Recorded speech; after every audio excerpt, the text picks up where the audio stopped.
Listo, mándale nomás.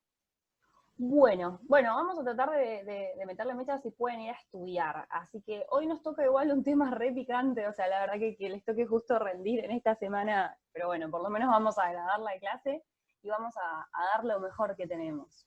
Vamos a arrancar con el tema de hoy. Antes de empezar a describir un poquito esta imagen, me gustaría preguntarles, todos estamos en tema, ¿no? Saben qué vamos a ver hoy, ¿no?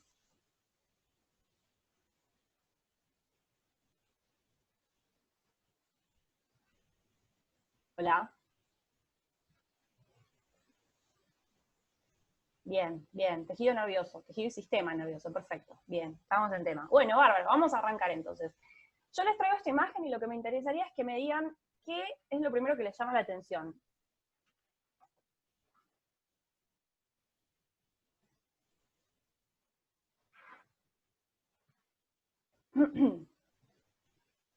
¿Qué es lo qué reconocen en esta imagen? ¿Qué les llama la atención? ¿Qué es lo primero que se les viene a la cabeza cuando ven este preparado? Digan algo, no importa si está Claro, ¿no? mal, lo que les parece a ustedes, lo que ven ustedes, vayan a lo básico, ¿qué ven ustedes ahí? Claro, no importa si no saben nada, si no leyeron para hoy, no pasa nada. Yo pregunto lo grande, lo que están viendo. ¿Qué es lo que les llama la atención de esta imagen? La cantidad de células, bien, eso es algo interesante. Hasta lo que vemos ahora es un tejido que se ve muy celular, excelente. ¿Qué más?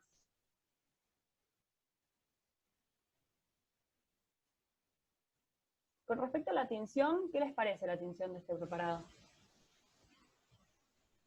¿Es la técnica de rutina?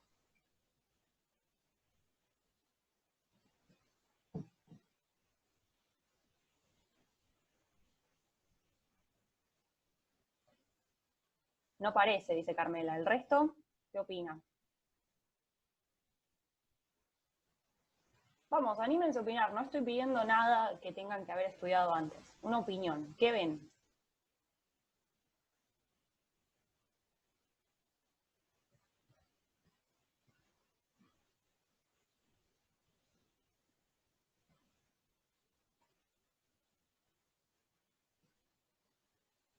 Poca matriz, bueno, eso tiene que ver con la cantidad de células, excelente, o sea, ya dijimos, tiene mucha cantidad de células y se ve que sus células están muy juntitas, lo que nos haría pensar es que hay poca matriz. Ahí Sabrina dice somas, sí, excelente. Y con respecto a la tinción, también Carmela dice que hay como distintas zonas, sí, es verdad, se reconocen distintas zonas.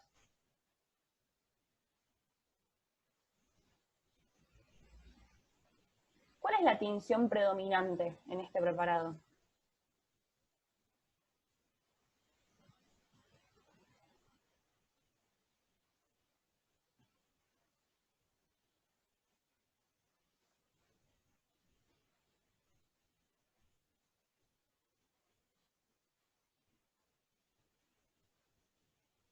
Perdón, esa pregunta te referís tipo si es, si es como más basófilo o Claro, acidófilo, eso.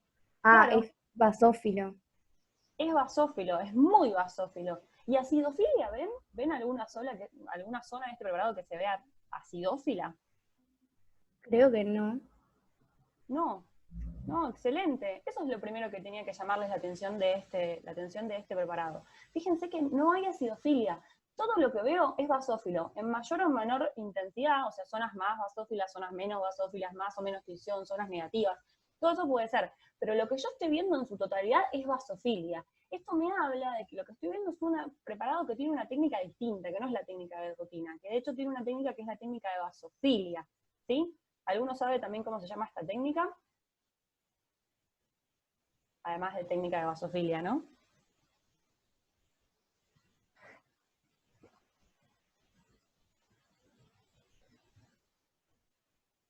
Bueno, se llama técnica de Nissl también, ¿sí? En honor al creador, al que decidió que esta era una buena técnica para ver este tipo de tejido.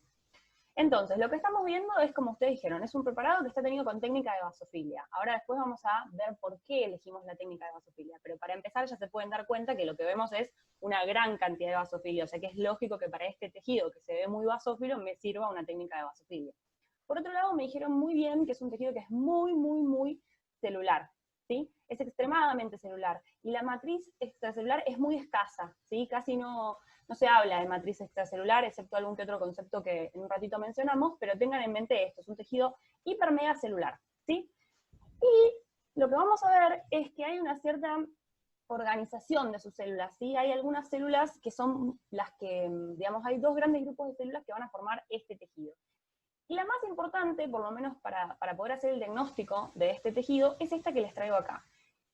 Fíjense esta imagen que está acá, ¿no? Yo es como si agarrara una de estas células que ven acá, todas amontonaditas. Bueno, yo fui, hice zoom en esta zona y elegí esta célula que ven acá, que fue la que a mí más me gustó. Y lo que vemos es que es una célula muy, muy grande, fíjense, es una célula bastante grande, miren los núcleos de las células que tiene alrededor, ¿sí? Miren el tamaño que tiene, es una célula gigante, ¿sí? Y fíjense que tiene un citoplasma muy basófilo, pero bastante heterogénea, este citoplasma como medio granular, y tiene un núcleo muy grande, generalmente central, con nucleolo evidente, y esta característica, este núcleo tan característico, recibe el nombre de núcleo en ojo de búho.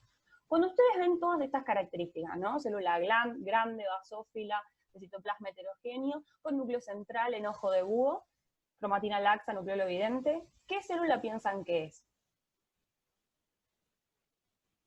Según estas características, ¿saben?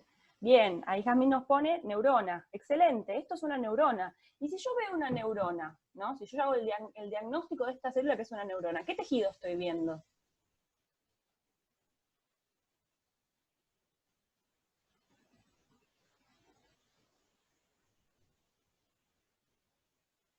Nervioso, Hermes, excelente, excelente. Entonces, todas estas características son las que nos hacen arribar al diagnóstico de tejido nervioso, ¿sí? Es un tejido muy celular, generalmente está tenido con esta técnica de basofilia muy, muy intensa, que se llama técnica de Nissen, y que está formado principalmente por neuronas, que son las células características del tejido nervioso. Entonces, con todo eso uno ya puede hacer el diagnóstico de tejido, y sobre todo gracias a la presencia de estas células, ¿sí? Las neuronas. Lo que me gustaría charlar un poquito ahora es que volvamos al tema de la técnica y de la tinción, ¿no? Miren el citoplasma de esta célula. ¿Ven que tiene como granulaciones? ¿Se nota eso en la imagen? Como agrupaciones basófilas dentro del citoplasma. ¿Lo ven? Sí, bien, excelente. ¿Y alguien sabe qué puede llegar a hacer eso dentro de esta neurona? ¿Qué es lo que hace que el citoplasma de la misma sea tan basófilo? ¿Alguien escuchó, leyó algo? Bien, ahí me dicen polirribosomas, ribosomas, excelente. Estas células están cargadísimas de ribosomas, ¿sí? Tienen no solo ribosomas, sino tienen un RER muy, muy desarrollado, ¿sí? Pero está desarrollado de una forma muy particular, está agrupado, ¿sí? Todos estos cúmulos, estos cuerpos que ven en el citoplasma de estas neuronas, son todas partes, o sea, porciones de RER y ribosomas todos agrupados que reciben el nombre de corpúsculos de Nissl, ¿sí? ¿Y por qué se imaginan que una neurona necesita tener tan desarrollado el RER o tener tantos ribosomas?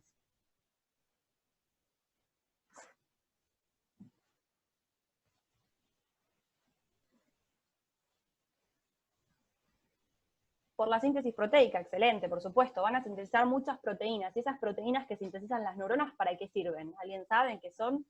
Por la sinapsis, claro, ¿qué hacen? ¿Qué hacen estas proteínas? ¿Cómo se llaman y qué función tienen dentro de una sinapsis?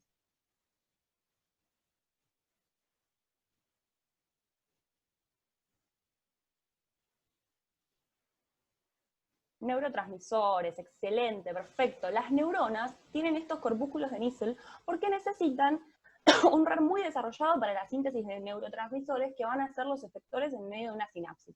Excelente, perfecto, muy bien. Y fíjense que entonces es esta la razón, estos corpúsculos de Nissl que se acomodan en todo lo que es el citoplasma de estas células, la razón por la cual yo voy a elegir hacer una técnica de Nissl para ver el tejido nervioso. Porque lo que hago entonces es tener todos estos corpúsculos, y al tener todos estos corpúsculos me permiten ver el citoplasma de esta célula. Incluso puedo ver la morfología del citoplasma de estas células. Ven que nosotros, por ejemplo, cuando hablábamos de otros tejidos, hablábamos de la morfología del núcleo nada más, porque muchas veces el citoplasma se me escapa porque la membrana plasmática está por debajo del límite de resolución. Pero acá, como estas células tienen plagado su citoplasma de corpúsculos de Nissl, nos permite ver la morfología de la misma, ¿sí? Eso es importante que lo recuerden. Es la razón por la cual hacemos esta técnica en tejido nervioso. Ahora bien, vamos a volver un poquito más para atrás y ver de vuelta esta imagen. Ya sabemos que es tejido nervioso, sin ninguna duda, ya sabemos que está con la técnica de Nissl.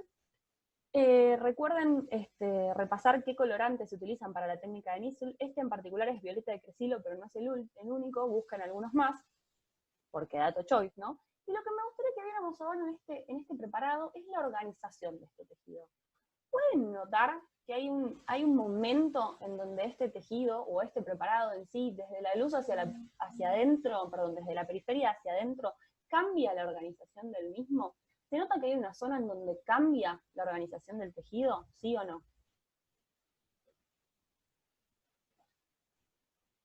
Bien, si yo voy desde la periferia y me voy adentrando, veo toda esta organización, una zona muy acidófila, y llego más o menos hasta acá. Ven que en esta zona, casi como si yo pudiera dibujar un límite, puedo ver que acá la organización es distinta. Me gustaría que me digan qué cosas ven distintas con respecto a la organización superior de la inferior, ¿no? Por ejemplo, la tinción. ¿Es más basófilo arriba o más basófilo abajo? ¿Dónde se ve más concentrada la basofilia? ¿Arriba o abajo?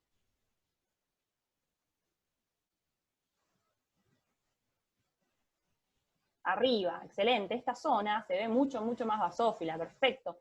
Y la organización, podemos ver que la organización es distinta de esta zona con respecto a acá. Vieron como que en esta zona que es menos basófila y está más interna, podemos ver que hay como una organización medio laminar, como si todas las células fueran hacia a un lado, como si todas estuvieran organizadas en el mismo sentido.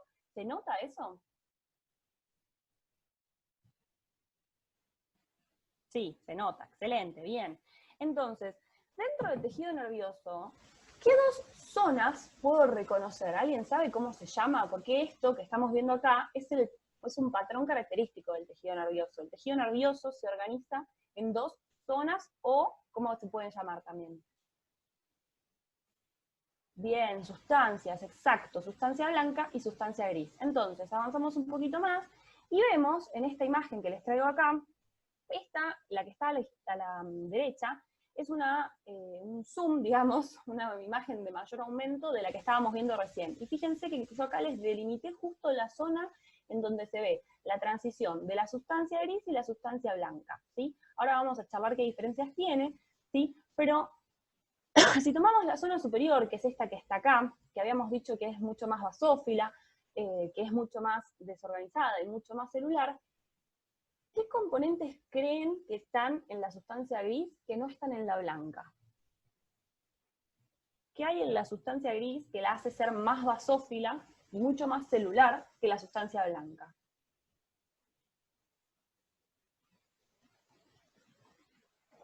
Bien, excelente, perfecto. En la sustancia gris hay somas neuronales, ¿sí? Los somas neuronales son básicamente el cuerpo de una neurona, ¿sí? En el cuerpo de la neurona vamos a encontrar el núcleo, todas las organelas, los corpúsculos de Nissl y demás. Pero como vamos a ver más adelante, a partir de una neurona salen otras porciones que no son el cuerpo.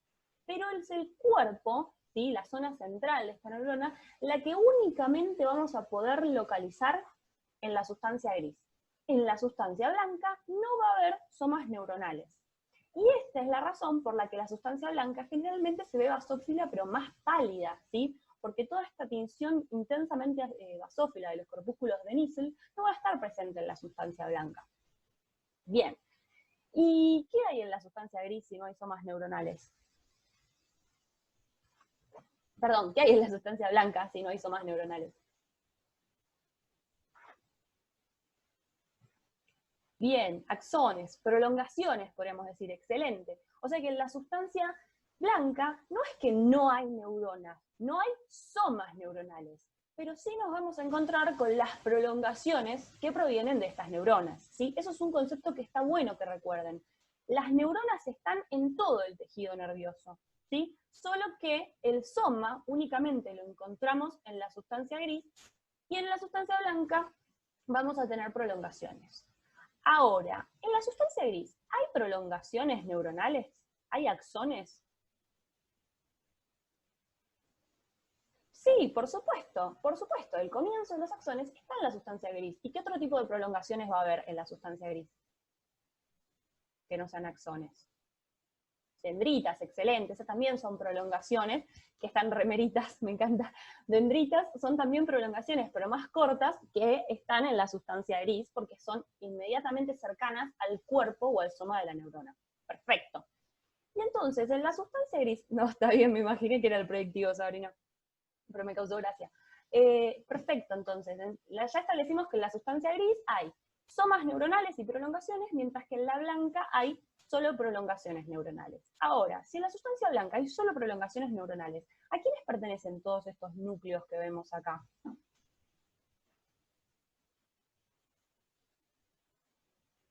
Bien, excelente. Son las células de la glía. Las células gliales, o células de la glía, ¿sí?, son las dueñas de todos estos núcleos que vemos acá. Y estas, fíjense que todos estos núcleos se ven como ordenaditos. ¿Vieron que van como todos intentaran yendo para un mismo lado? Por ahí en esta imagen que se ve acá, toda esta la porción de sustancia blanca se ve mejor. Fíjense cómo se acomodan una al ladito de la otra. ¿Se ve? Como si estuvieran ordenaditas, como si formaran hileras. ¿Lo ven? Sí, ¿no? Excelente. Eso pasa porque justamente los axones, las prolongaciones que vienen de la sustancia gris, llegan a la sustancia blanca y hace que todas las células de la glía se acomoden en el sentido en el que van los axones. Entonces siempre la sustancia blanca la vemos como más ordenada, porque todas las células de la glía se acomodan en el sentido en el que van las prolongaciones. Excelente. Y la última pregunta que les hago de esto, y avanzamos un poquito más, es, en la sustancia gris, ¿hay células de la glía?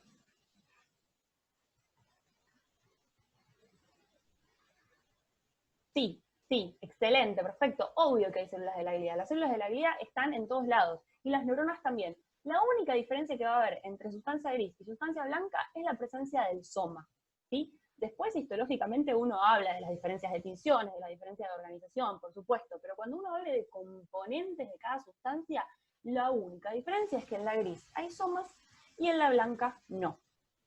Bien. Bueno, y lo último que me gustaría preguntarles antes de avanzar un poquito es esto de si yo tengo tantas células de la glía en la sustancia gris como en la sustancia blanca, ¿en qué zona creen que vamos a ir a describir las células de la glía? ¿En qué zona piensan que se van a ver mejores? Que yo las voy a poder agarrar y decir, ah, todas estas son características de esta célula. ¿En la sustancia gris o en la sustancia blanca? ¿En dónde voy a poder describir con mayor claridad las células de la glía? Bien, en la sustancia blanca, lógicamente, la sustancia blanca, como todas van a ser células de la glía, va a ser la zona que yo vaya a elegir para describir a estas células, ¿sí? Por una cuestión práctica, no es porque en la sustancia gris no están en la sustancia gris, pero en la sustancia gris se superponen con todos los somas neuronales, a veces me las puedo confundir, entonces yo elijo siempre la sustancia blanca para ir a describir las células de la glía. Bueno, seguimos un poquito más adelante. Vamos a charlar un poquito ahora de neuronas, ¿sí? Volvemos a las neuronas, acá les traigo la misma imagen que les mostré hace un ratito, esta neurona hermosa con todas sus características. Fíjense cómo acá podemos empezar a ver que están partiendo dendritas de ella, ¿sí? Esto pasa porque los corpúsculos de Nissl también se encuentran en el punto de partida de las prolongaciones, ¿sí? Entonces yo puedo ver como el comienzo de las prolongaciones, ¿sí? Pero el resto, fíjense que no, que las pierdo. Bien, ahora lo que vamos a charlar es un poquito de neuronas y vamos a hablar de las clasificaciones. Tenemos muchas clasificaciones para neuronas, ¿sí? La que más nos interesa que ahora recuerden es la histológica, porque es la que yo puedo apreciar en los preparados, y es justamente lo que justifica que yo utilice la técnica de Nissl para ver neuronas, porque justamente lo que me permitía era ver la morfología de su citoplasma. Entonces, sabiendo esto, ¿qué morfología piensan que tiene esta neurona que está acá? La que les estoy marcando, ¿no? La primera, la que ya habíamos visto.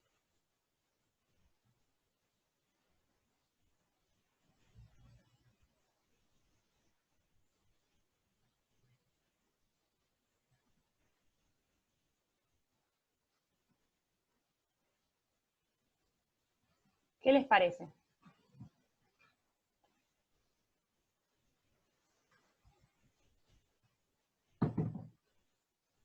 Bueno, ahí me ponen, bien, estrellada me puso Catalina y el resto puso piramidal. Bueno, en realidad es más piramidal, Catalina, ahora te voy a explicar por qué, pero fíjense que si yo quisiera dibujar esta neurona, veo casi como tres polos, ¿ven? Acá comienza uno, acá comienza el otro, y acá el corte justo no lo agarró, pero se nota que vieron como los corpúsculos de Nissl fueran a dirigirse para esta zona, ¿sí? obvio que mi dibujo es espantoso y lo voy a sacar, pero esta es una neurona piramidal, ¿sí? Son neuronas que tienen así 3 polos, pareciera que tuvieran, ¿sí? Que tienen una morfología piramidal. Parecen obviamente triangulares, pero recuerden que estas neuronas que yo veo en 2D, en la vida real son 3D, entonces son piramidales. Ahora, esta que está acá, que sigue, ¿qué forma les parece que tiene?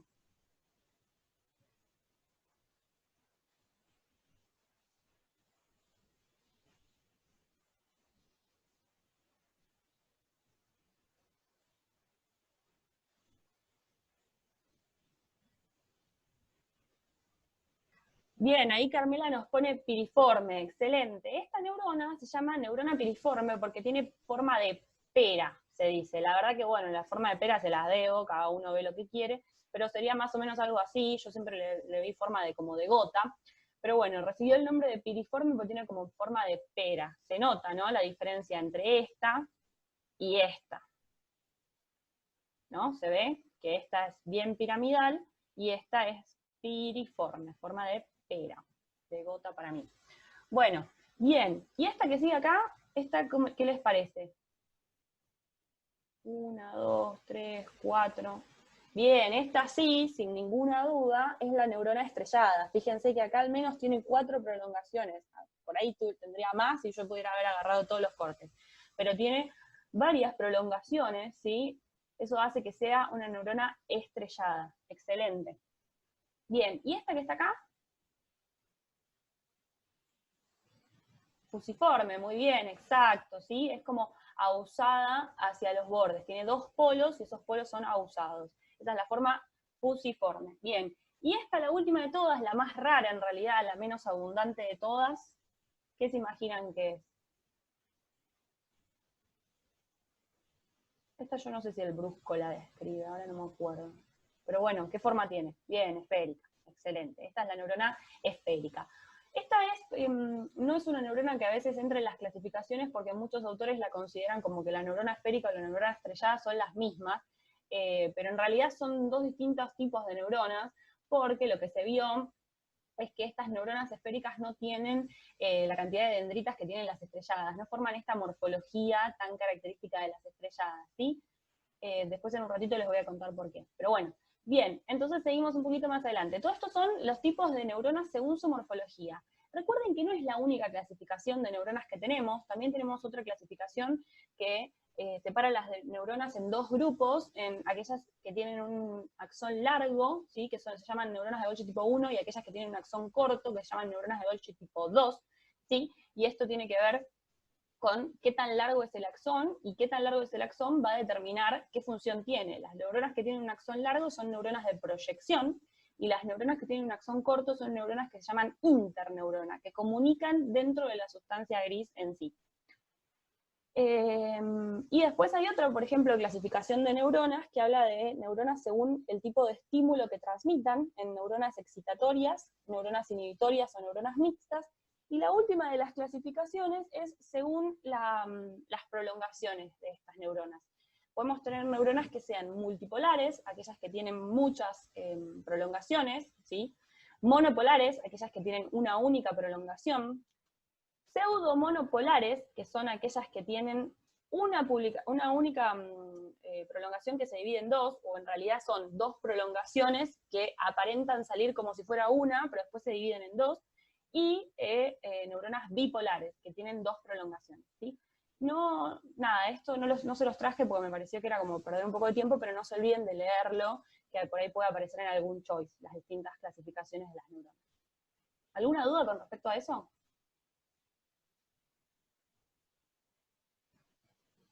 No. Bueno, bien. Seguimos un poquito más adelante. Volvemos a esta imagen, de vuelta yo les marco la diferencia, ¿no? Más o menos acá estaba el límite entre lo que era sustancia gris hacia arriba, fíjense en donde puedo ver todos estos somas neuronales, en este caso son la mayoría neuronas de tipo fusiformes, ven como alargaditas, ¿sí? Como usadas en los bordes, con ahí el núcleo central, todo esto es sustancia gris por la gran presencia de somas, y acá lo que veíamos en esta zona es la sustancia blanca, más pálida y mucho más organizada. ¿Por qué se las remarco? Porque lo que vamos a describir ahora son células de la glía. Y recuerden que las células de la glía las íbamos a ir a buscar a la sustancia blanca.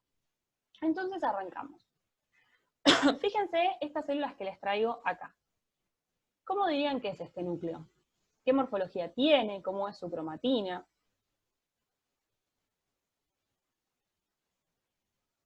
¿Lo ven?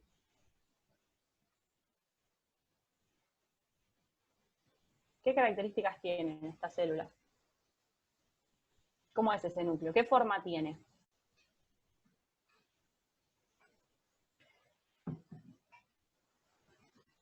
Ahí Catalina dice bastante esférica. Bueno, esta podría ser esférica, pero fíjate esta qué forma tiene.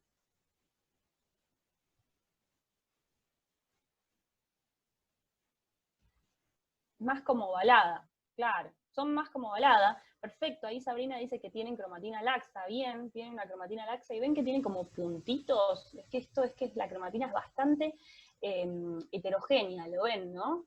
¿Ven esos como puntitos dentro del núcleo? Bueno, entonces es una célula de la glía, que estamos describiendo porque estamos en sustancia blanca, que es de un núcleo ovalado, es bastante grande, miren con respecto a esta, por ejemplo, y esta, vemos que es una célula que es bastante grande, que tiene una cromatina laxa bastante heterogénea y a veces puede tener el nucleolo evidente. ¿Alguno sabe qué célula estamos describiendo? ¿Cómo se llama esta célula de la glía? Bien, excelente. Son los astrocitos.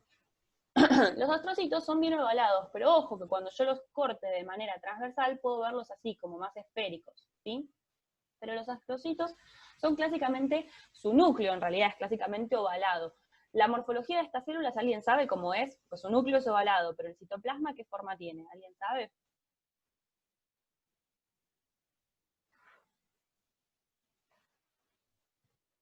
¿Pueden responder? No, que no me enojo. Bien, excelente, Belén. Tienen forma estrellada, son estrellados, ¿sí? Son como una estrella. Y de hecho, hay técnicas que nos permiten ver esa morfología. Miren acá. Les traigo dos imágenes, ¿sí? Todas estas imágenes que estábamos describiendo recién a la izquierda son con la técnica de Nissl, que como habíamos comentado antes, nos permite ver basofilia nada más, por eso yo solo describo el núcleo de estas células y no puedo ver su citoplasma. Pero en estas técnicas que ven acá, puedo ver claramente la morfología de estos astrocitos. Fíjense que tienen múltiples prolongaciones, ¿sí? Son células bastante estrelladas. Estas técnicas que les traigo acá, esta acá de arriba es la técnica de orosublimado de Cajal, que es una técnica especial que sirve para ver justamente astrocitos y sus prolongaciones, y esta que está acá abajo es una inmunohistoquímica que también es específica para ver astrocitos, que se marcan unas proteínas que están en la superficie, en la membrana plasmática de estos astrocitos, y por eso podemos ver todas sus prolongaciones, ¿sí? Y algo que podemos mencionar antes de cambiar de célula es, ¿qué están haciendo acá estos astrocitos? ¿Qué pueden ver que hacen acá? ¿Alguien sabe, se imagina? O en este, fíjense cómo las prolongaciones de estos astrocitos están yendo a rodear algo, una estructura que nosotros ya vimos.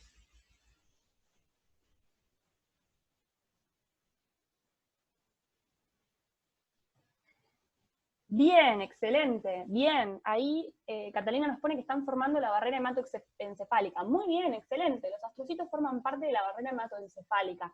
¿Sí? No se olviden de estudiar funciones de los astrocitos. Las 1001 funciones, tienen un montón. ¿Sí? Esta es una de las más importantes. Envían prolongaciones para formar esta barrera que en un ratito vamos a repasar. Bueno, seguimos un poquito más adelante. Vamos a cambiar de células de la glía, ¿sí? Y vamos a describir estas que ven acá. Fíjense, esta que está acá, esta que está acá, esta que está acá, ¿sí? Estas, en esta imagen, las que vamos a ver son las que están marcadas por la flecha roja, y estas que están acá, todas acá. Todas estas, una pegadita al lado de la otra. ¿Qué morfología creen que tienen estos núcleos? ¿Cómo los ven? Miren acá. ¿Estos cómo son? Bien, son más esféricos, excelente. Acá vemos un astrocito, como hemos descrito recién, ovalado, cromatina bien laxa. Este era un astrocito. Comparen este astrocito con, por ejemplo, estos, ¿sí? Esto es ovalado y esto es bien esférico, excelente. ¿Y es más grande o más chico que el astrocito? Acá se ve bien el núcleo. Más chico, perfecto, es más chico. Entonces es una célula de núcleo más chico, ovalado. ¿Y su cromatina cómo es? Miren acá. bien densa, perfecto. Estas células más chiquitas que un astrocito de núcleo esférico y de cromatina bien densa, ¿quiénes son? Vicky, perdón que interrumpa, faltan 2 minutos para que se corte, después entramos al mismo link, ¿sí? Bárbaro. Bien, oligodendrocitos, excelente. Estos son los oligodendrocitos, ¿sí? La segunda célula más abundante en la sustancia blanca. ¿Y qué función tienen los oligodendrocitos? Algo muy característico, mientras ustedes me cuentan la función, es que los oligos son de acomodarse muy así en filita. En realidad, todas las células de la glía, pero los oligos suele vérselos así muy juntitos, uno al lado del otro, formando estas hileras.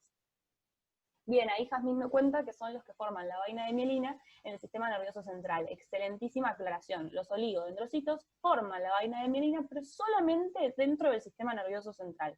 Y ahora vamos a ver por qué esa aclaración es tan importante. Bien, Juani, ¿querés que cortemos acá y volvemos a retomar?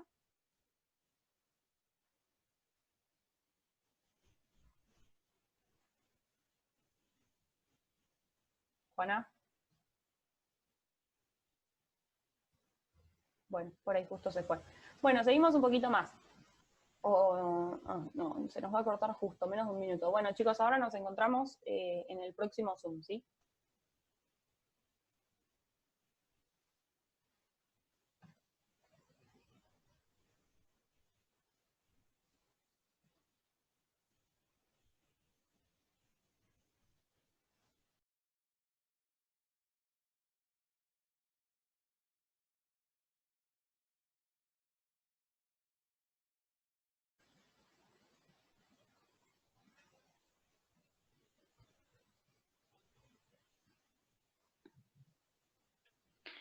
Ahí está, Sí, ¿puedes compartir ahora? sí, ahí va. Bien. Bueno. Bueno, retomamos donde nos habíamos quedado. Estábamos en esta diapositiva y estábamos por empezar a describir esto. Las dos células que vimos recién de la glía son los astrocitos y los oligodendrocitos, ¿no? Que son las más abundantes. Pero hay un montón de células más dentro de lo que es la glía, ¿sí? Vamos a describir estas primero que están acá, ¿sí? La primera imagen de todas. Fíjense que las que vamos a describir son estas células, ¿sí? ¿Ven? Estas células una al ladito de la otra, estas que están acá rodeando una luz. Cuando ustedes ven estas células, ¿a qué tejido les hace acordar?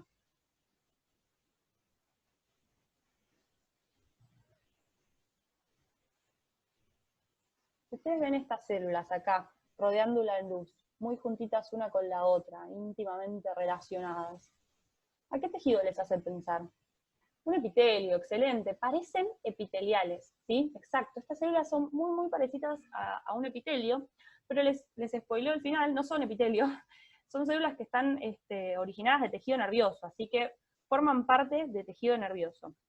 Y ahora les voy a dar otra explicación más por la que no son epitelio, pero cuando ustedes dentro de un preparado que tiene tejido nervioso se encuentran con estas células, que son células más bien esféricas, en realidad son poliédricas, ¿no? De núcleo esférico central, cromatina más o menos laxa, dependiendo del estado de la célula, que están rodeando una luz, ¿qué tipo de células piensan que son? ¿O quiénes piensan que son? ¿Qué nombre tienen estas células?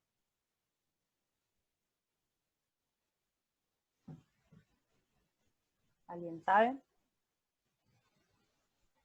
Que son estas células epiteloides que rodean las luces que están en el sistema nervioso central.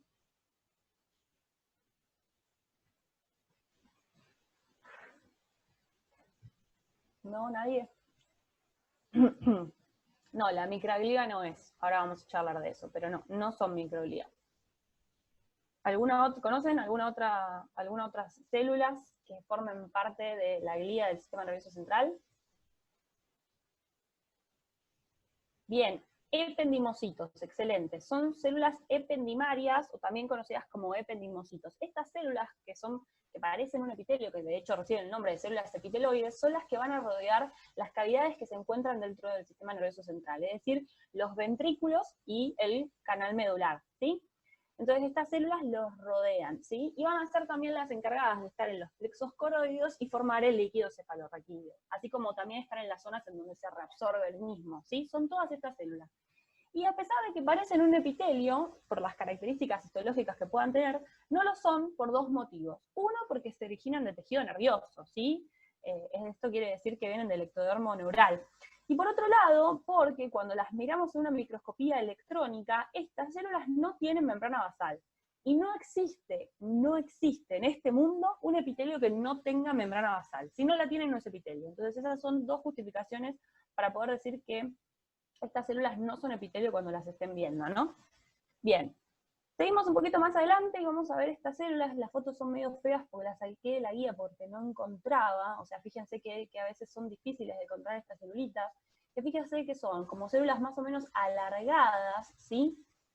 Y como a veces se las describe como en forma de coma, ¿sí?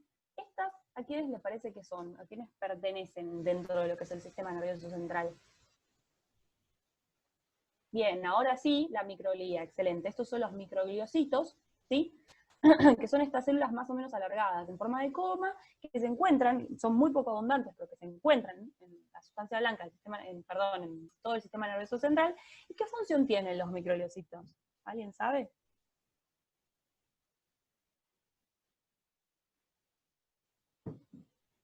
Bien, son fagocitos, ¿sí? Tienen funciones fagocíticas, son macrófagos básicamente, son los macrófagos del sistema nervioso, ¿sí? Excelente, muy bien. Pasamos a las siguientes células, estas son un poquito más difíciles de ver, fíjense esto que ven acá arriba, no tienen por qué saberlo todavía, pero fíjense que es una estructura bastante delimitada, que tiene como luces, ¿sí? Luces que están rodeadas de estas celulitas, ¿sí?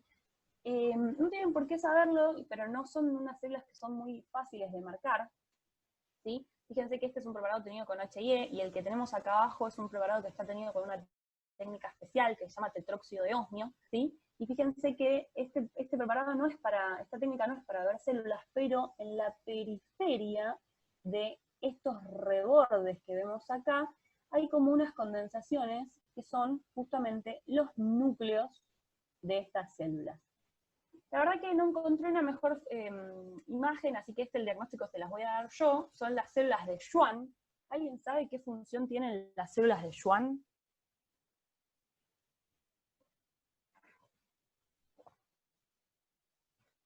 ¿Alguien escuchó hablar de las células de Schwann? ¿Dónde se encuentran? ¿Qué función tienen? Bien, Jazmín, perfecto. Lo que hacen es, bien Belén también, producir la vaina de mielina en el sistema nervioso periférico. Es decir, hacen lo mismo que los oligodendrocitos, pero en este caso lo hacen en el sistema nervioso periférico. Y de hecho, estos dos preparados que vemos acá son cortes transversales de nervios. ¿Sí? Ustedes saben que el sistema nervioso periférico está organizado en ganglios y nervios. Bueno, esto que vemos acá son cortes transversales de preparados de nervio, este tenido con HIE y este tenido con tetróxido de osmio, que es una técnica que es específica para ver la vaina de mielina, fíjense qué linda que se ve, y estas condensaciones en la periferia vienen a ser los núcleos de las células de Schwann que están formando la vaina de mielina a estos axones, ¿sí? ¿Alguien sabe qué diferencia hay entre cómo mielinizan los oligodendrocitos y cómo mielinizan las células de Schwann?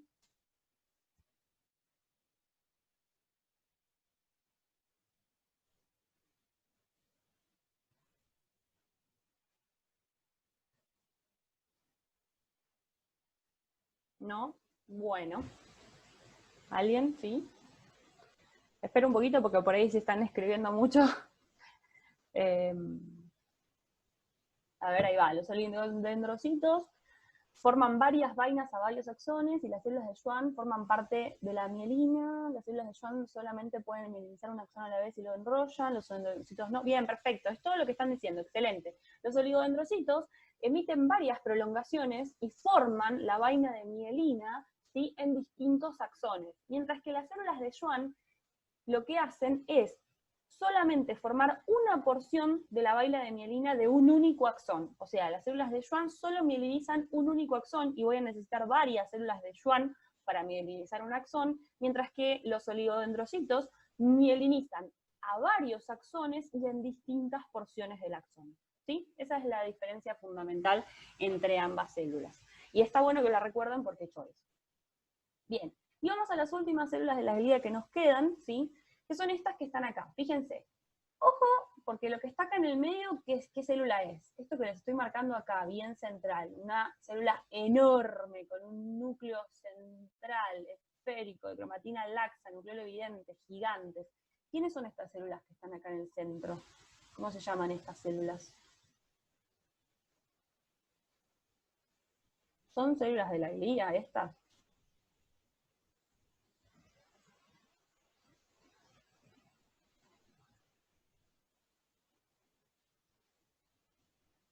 Esta célula, excelente, Carmela, bien, son neuronas. Estas que están acá son neuronas, pero fíjense este pedazote de célula gigante que estamos viendo acá, ¿sí?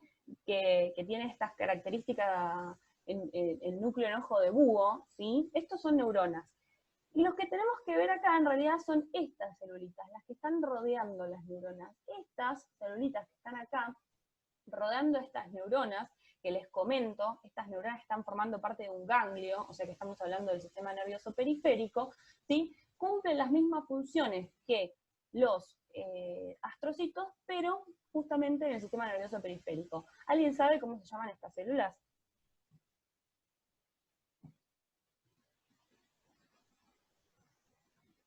No, no se llaman tipo grano. ¿Alguien escuchó? El nombre tiene que ver con la relación que tiene con las neuronas.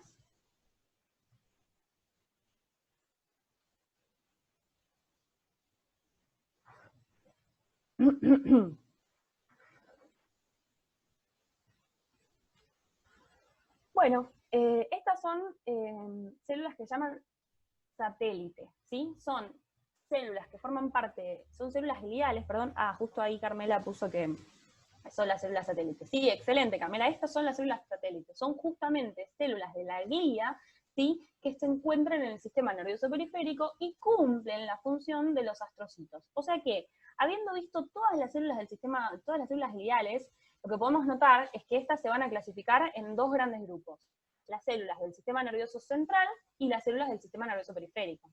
Las células del sistema nervioso periférico son estas últimas dos que vimos, las células de Schwann y las células satélite. Y todas las otras son del sistema nervioso central. Y también podemos hacer una subclasificación en aquellas células que se llaman macroglía, en donde podemos encontrar al astrocito, al oligodendrocito y a los ependimocitos, y la microglía, que son los microgliocitos. ¿Sí? ¿Alguna duda con respecto a esto? ¿Algo que no haya cerrado?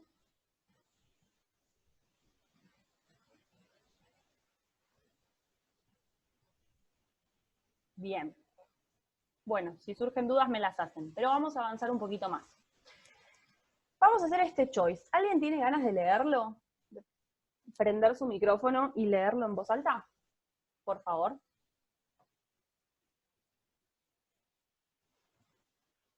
Cualquiera, no tiene que responderlo, solamente leerlo.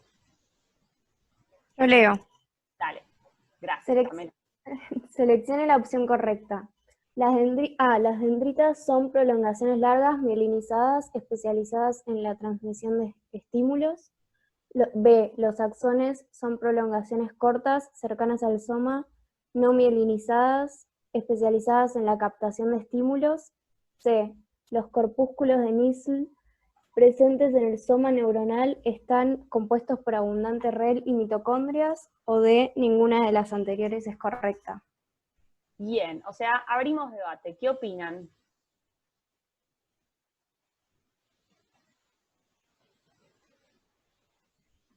Bien, bien. Bueno, la mayoría dice la D. Excelente, perfecto. Estamos todos de acuerdo, es la D. ¿Por qué la A no podría ser?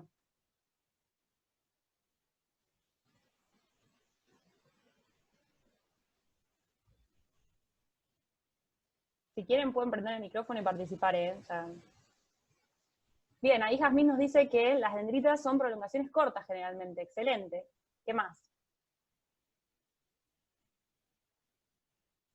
Bien, bien. Ahí Kevin nos dice que todas estas características son en realidad las que pertenecen a los axones.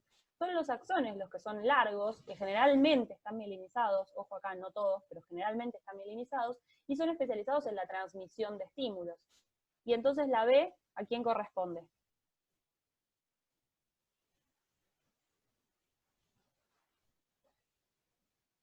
Bien, excelente. La B son las dendritas, que son cortas, generalmente cercanas al soma, nunca están mielinizadas y son especializadas en la captación de estímulos. Bien, ¿y la C?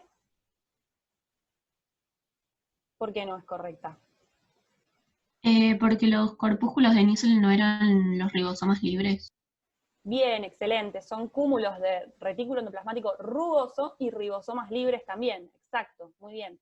REL y mitocondrias, no. Mitocondrias sobre todo que no, porque si no, ¿qué tinción tendrían los corpúsculos de Nissl?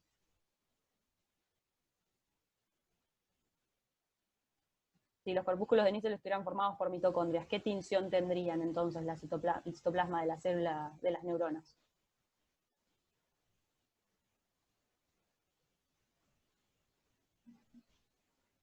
¿Alguien se le ocurre? Acidófilo, excelente. Si yo tuviera muchas mitocondrias, serían acidófilos. Igual, atentis, las neuronas tienen muchas mitocondrias en su citoplasma, y de hecho, si yo las tiño con una técnica de rutina, generalmente se ven bastante acidófilas, y eso hace que yo no las pueda distinguir de todo lo demás. Por eso, justamente, utilizamos la técnica de Nissl para tener únicamente los corpúsculos de Nissl y poder ver la morfología de estas células, ¿sí? Pero tienen muchas mitocondrias, lo que pasa es que no forman parte de los corpúsculos de Nissl. Bien, seguimos un poquito más adelante. Bueno, hasta acá vimos todo lo que es tejido nervioso. Ahora vamos a entrar un poquito en sistema, ¿sí?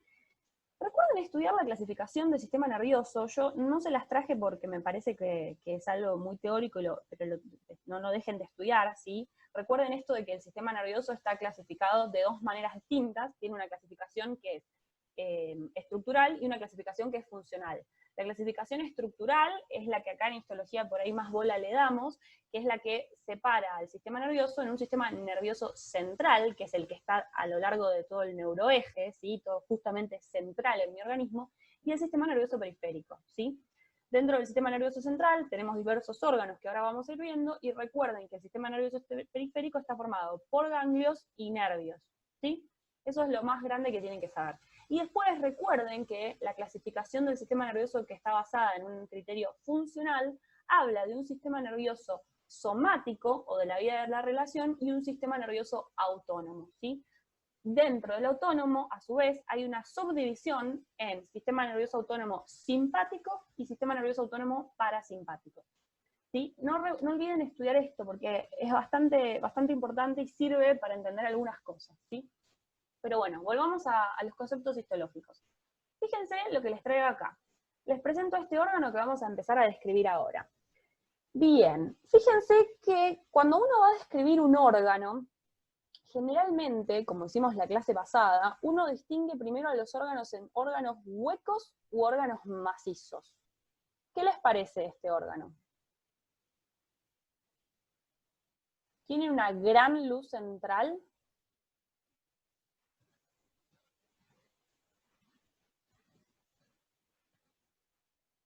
¿Qué opinan?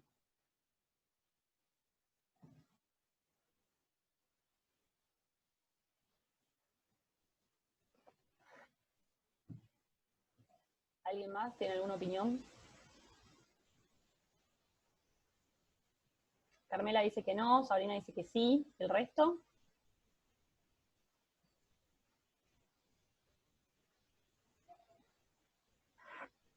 No. Bueno, es muy polémica. La respuesta era polémica, y lo que me interesaba era que tuvieran opiniones distintas.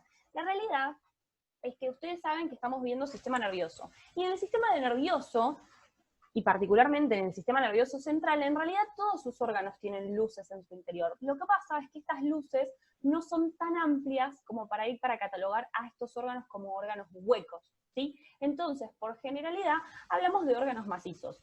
Pero a mí no me molestaría que porque tiene esta luz central pudieran decir órgano hueco. Yo solamente les traigo la clasificación del libro, ¿no? Entonces, como esta luz no es central en el órgano y no es lo suficientemente grande como para catalogarlo como hueco, hablamos de que es un órgano macizo y lo describimos como tal, desde la periferia hacia el centro, ¿sí? Ahora, esto es a ver, ya es medio tonto lo que les voy a preguntar, pero ¿qué tinción tiene este preparado?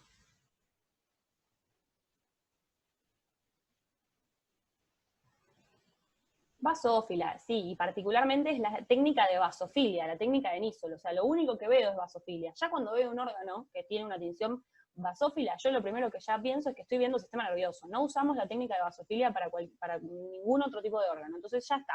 Ya sé que es un órgano del sistema nervioso, y ya sé que es un órgano que tiene esta luz central acá, ¿sí? Y bueno, y lo voy a dividir, y lo voy a empezar a describir desde la periferia hacia el centro. Pero antes de empezar a hacer eso, me gustaría aprovechar esta imagen y que vieran y reconocieran que esta zona que está acá, por ejemplo, es una imagen que nosotros vimos. Esto que ven acá, esta parte sobre todo del preparado, es la zona que yo le saqué foto para poder describir el tejido nervioso, ¿sí? En donde podíamos ver esto, que desde la luz hacia la periferia veíamos esta zona intensamente basófila y mucho más celular, y acá podíamos encontrar una zona un poco más pálida y más organizada. ¿Qué eran estas dos zonas? Sustancia gris y sustancia blanca. Excelente, perfecto. Entonces hay algo que está bueno notar de este órgano, y es que este órgano tiene una zona de sustancia gris periférica, que es lo que habíamos visto acá. Todo esto es sustancia gris, y fíjense que es lo primero que rodea este órgano. Y después viene una zona de sustancia blanca central, más interna, ¿sí? Lo ven acá, ¿no? Y por último tenemos en el centro la luz de este órgano, ¿sí? Algo que es interesante notar de este órgano también es que fíjense que tiene como pliegues, ¿sí? Esto que ven acá se llaman circunvoluciones, ¿sí? Este órgano tiene como pliegues de tejido, ¿bien?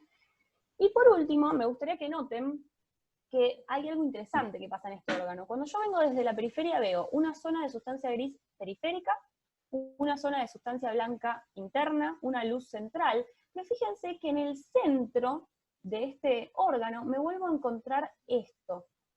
Esta zona de este tejido que ven acá, mucho más basófilo y desorganizado. ¿Qué les parece que es? ¿Sustancia gris o sustancia blanca?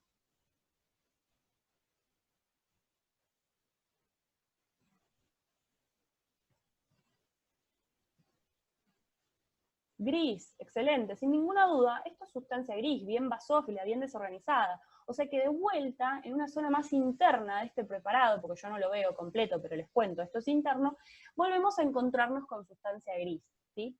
Entonces vamos a empezar a poner un par de nombres. Cuando uno está describiendo un órgano del sistema nervioso central y se encuentra con una sustancia gris que rodea a este órgano, a esta sustancia gris le vamos a poner el nombre de...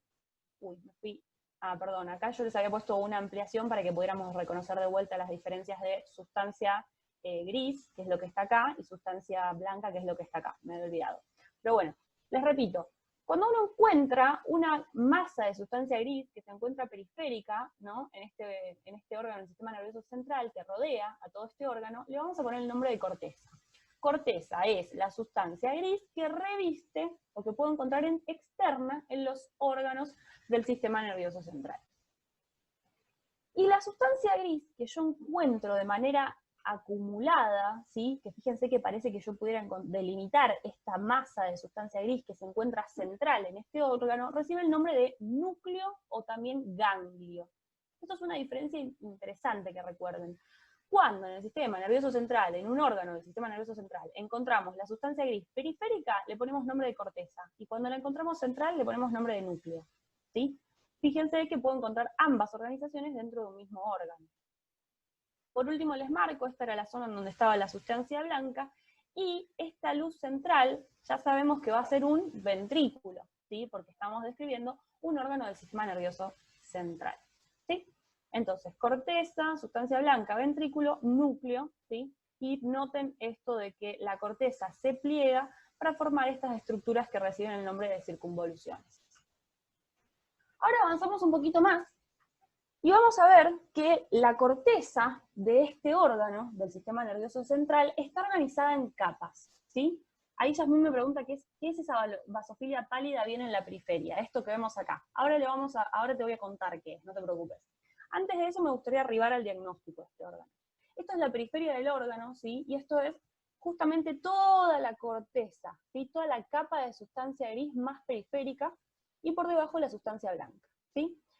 Cuando este órgano que yo describí recién, que es un órgano del sistema nervioso central, con ventrículo, con luz central, ¿no? Que está organizado en una corteza periférica y una sustancia blanca central, y que presenta núcleos, ¿sí? Tiene una corteza que tiene 6 capas, ¿sí? O que tiene muchas capas, por lo menos 5 se describen, ¿sí? Cuando yo veo toda esta cantidad de capas, puedo hacer diagnóstico de un único órgano. ¿Cuál es? ¿Alguien sabe?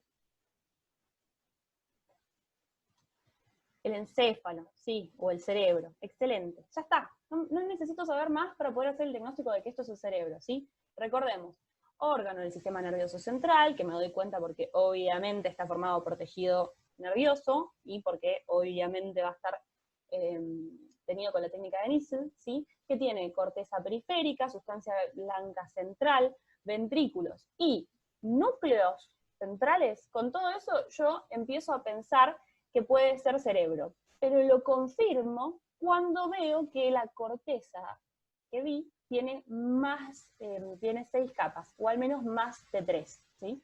Generalmente siempre se pueden encontrar 5, pero bueno, esto no importa para ustedes.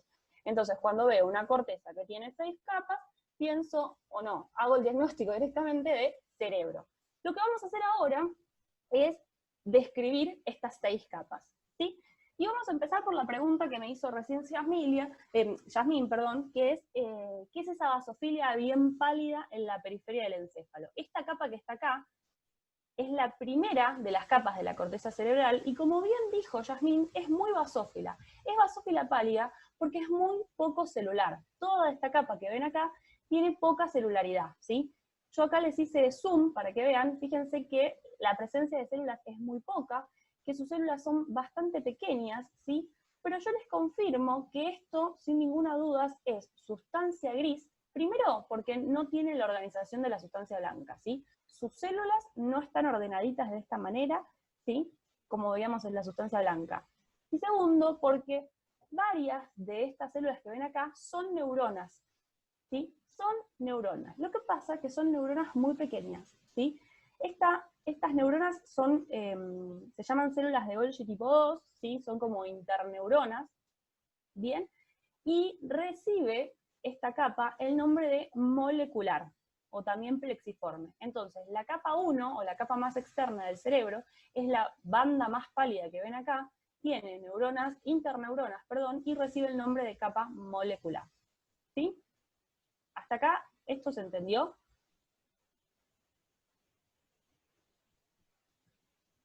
¿Sí, no? Sí, bien, excelente. Molecular, primera de las capas.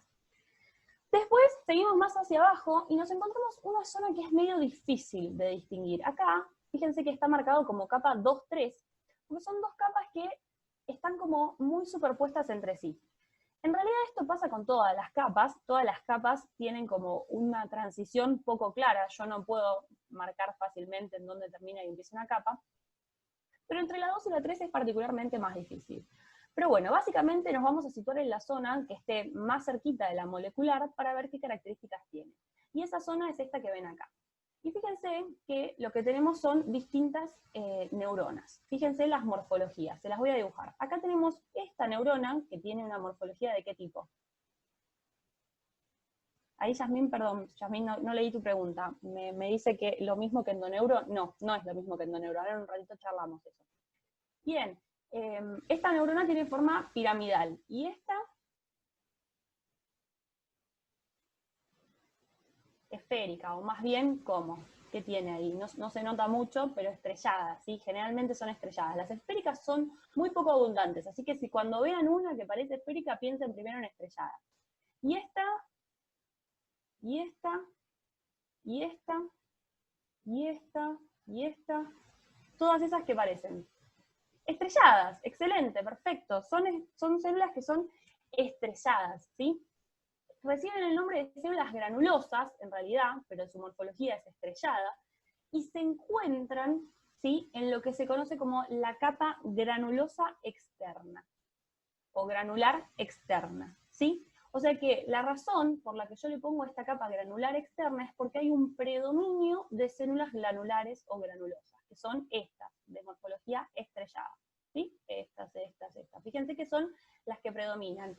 Ojo, porque acá había una célula piramidal, sí, había una neurona piramidal, pero las que predominan son estas, las granulares, ¿sí? Ahora, si yo sigo bajando un poquito más, esta es la capa 2, ¿no? La capa granular externa, sigo bajando un poquito más y llego a una zona como esta. Y empiezo a ver que las células que predominan son estas. ¿Qué morfología les parece que tienen? Piramidales, totalmente. Son piramidales, son neuronas piramidales. Son bastante pequeñas, pero son neuronas piramidales. Esta capa es la tercera capa y recibe el nombre de piramidal externa, ¿sí? Entonces, en la molecular externa, que es la capa más periférica y la más pálida de todas, tenía células de Golgi tipo 2, generalmente esféricas. En la capa granular externa, lo que tengo es un predominio de células granulares, que son estas, las estrelladas. En la capa piramidal externa, lo que tengo es un predominio de neuronas piramidales, ¿sí? Pero más bien pequeñas. Y seguimos un poquito más adelante y llegamos a la capa número 4. En estas, ¿qué morfología les parece que predomina? Esta es re fácil, ni se las dibujo. ¿Qué parecen estas?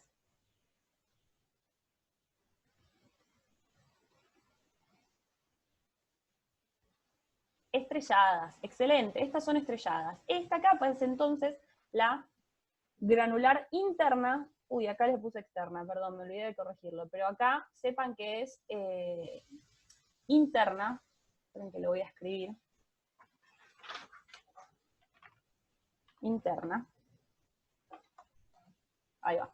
Acá entonces, en la capa número 4, me encuentro con un predominio de neuronas granulares, neuronas granulares, y es la capa granular interna, ¿sí? Bien. Y seguimos un poquito más adelante, y vamos a ver esta capa que está acá. Fíjense que ya en el objetivo de mayor aumento yo veo que se ven enormes estas neuronas. Fíjense la diferencia de estas neuronas con estas que ven acá, ¿sí? Estas se ven mucho más grandes. Y cuando las miro a mayor aumento, ¿qué morfología les parece que tiene? Piramidales, excelente. Estas son claramente neuronas piramidales, ¿sí? Y son enormes, por eso reciben el nombre de neuronas piramidales gigantes. Cuando yo encuentre esta neurona, sé que voy a estar en la capa número 5, que se llama, esperen que voy a cerrar esto, se llama capa piramidal interna, ¿sí? Entonces, cuando vea las neuronas piramidales gigantes, son la capa número 5, piramidal interna, ¿sí? Y por último, llego a la última de todas las capas, la que está acá, la que está pegadita a la sustancia blanca, y me encuentro con neuronas que son de este tipo. Uy, ¿qué les parece que son? Estas son las que predominan. Recuerden que podemos encontrar otras, pero estas van a ser las que predominan. Bien, excelente. Son las fusiformes, ¿sí? Estas son las neuronas fusiformes. Y por eso esta capa recibe el nombre de capa fusiforme, y es la capa más interna de todas. Bueno, así como se las describí yo, es muy fácil porque uno va en orden y puede ir describiendo todas las capas, qué bonito, está buenísimo y qué sé yo, pero a veces cuando uno tiene el preparado así de entrada, resulta un poco más difícil. Las capas que uno nunca les puede fallar son, por ejemplo, la capa molecular, que siempre es la más externa y la más pálida, ¿sí? La capa fusiforme, que es siempre la que está en contacto con la sustancia blanca. Estas dos siempre son las más fáciles de evidenciar. La capa número 5, que es la que tiene las neuronas piramidales internas, esta es la más fácil también de evidenciar porque sus neuronas son realmente gigantes. Fíjense que en este objetivo yo las puedo ver.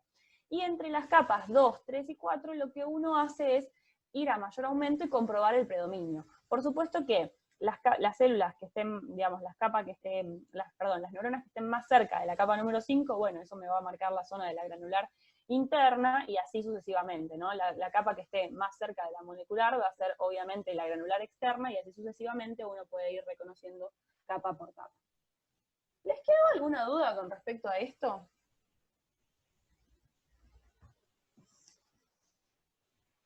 Recuerden que todo en las capas es por predominio, ¿sí? En que en todas las capas probablemente yo pueda encontrar neuronas piramidales o neuronas estrelladas, pero uno siempre habla de la neurona que predomina en esa capa. No, bueno, buenísimo, me alegro. Entonces seguimos un poquito más adelante.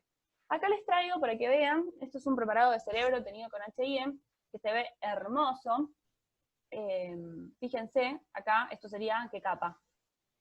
Estas características, ¿a quién le hacen acordar la zona que está acá? Molecular, exacto, esto sería la luz, esta es la capa molecular, ¿sí? Que se ve acá hermosa, y en esta zona, fíjense que puedo encontrarme con estas neuronas enormes, enormes, enormes mal, que si yo les hago zoom, las veo acá, y son las motoneuronas gigantes o neuronas piramidales gigantes. Esto sería la capa número 5, ¿sí? La piramidal interna que ven acá, que es el predominio de estas motoneuronas gigantes. Nada, les traje la imagen porque me pareció hermosa nada más, y para que sepan que estas neuronas piramidales gigantes también se llaman neuronas gigantes de Betsy, y son motoneuronas. Donde yo las encuentro muy desarrolladas es porque en esa zona de la corteza la función es motora, ¿sí? Nada, una imagen que me pareció linda. Bueno, cambiamos de preparado. Fíjense la diferencia. ¿Qué técnica tiene este preparado? Este órgano. Nisl, totalmente, es una técnica re de vasofilia. De vuelta nos encontramos con un órgano del sistema nervioso, ¿no? Ahora fíjense que este órgano del sistema nervioso también tiene en la periferia una zona que se pliega, pero fíjense qué marcada está este pliegue. Fíjense que no es como las circunvoluciones que habíamos descrito en el cerebro, sino que son mucho más marcados estos pliegues y reciben el nombre de folias. Se llaman folias arborescentes, ¿sí? Esto que ven de esta manera. O también se lo pueden llamar, ahora no me sale el nombre, pero cuando me salga se los voy a decir, ¿sí? Entonces fíjense, estos pliegues son muy característicos. Y lo que me interesa que veamos es que hay una zona periférica que es muy, muy basófila, y una zona central bien, bien pálida, con basofilia pálida, y mucho más organizada. Esto ya nos habla de dos sustancias distintas. Vamos a verlo un poquito más de aumento, y lo que vemos es que agarramos uno de estos pliegues, ¿sí? Esto es lo que es la periferia, ¿no? Esto es un pliegue, y acá vemos el centro de ese pliegue, y lo que vemos es una organización en capas también, ¿sí? Vemos desde la periferia hasta acá, hay una organización en capas, después hay una zona central más pálida, y después vuelve la organización esta en capas que veníamos diciendo. De acá para afuera, ¿qué sustancia creen que es esta?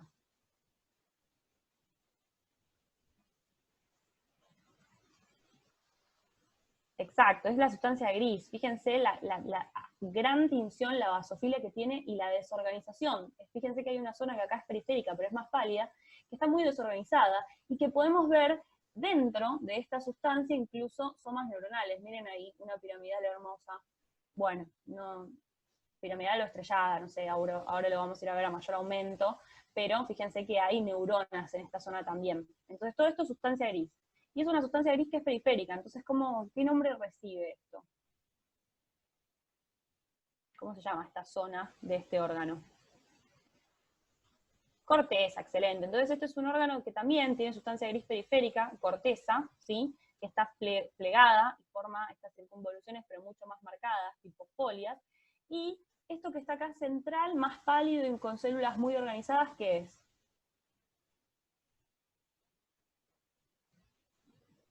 Esta zona acá, bien, bien pálida, con células muy organizadas.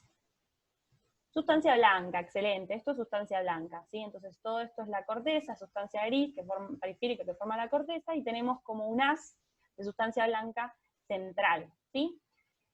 Entonces, hasta ahora viene siendo bastante parecido en realidad al cerebro, ¿no? Uno tiene sustancia gris periférica, que es corteza, sustancia blanca central, incluso si buscáramos este preparado también tendría núcleos de sustancia gris que son centrales.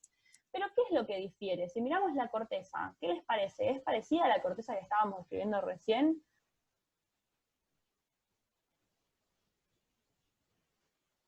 Hay menos capas, excelente, excelente, hay muchas menos capas, ¿sí? De hecho, hay 3 capas. Tenemos esta capa periférica, que es la más pálida, ¿sí? Que está acá.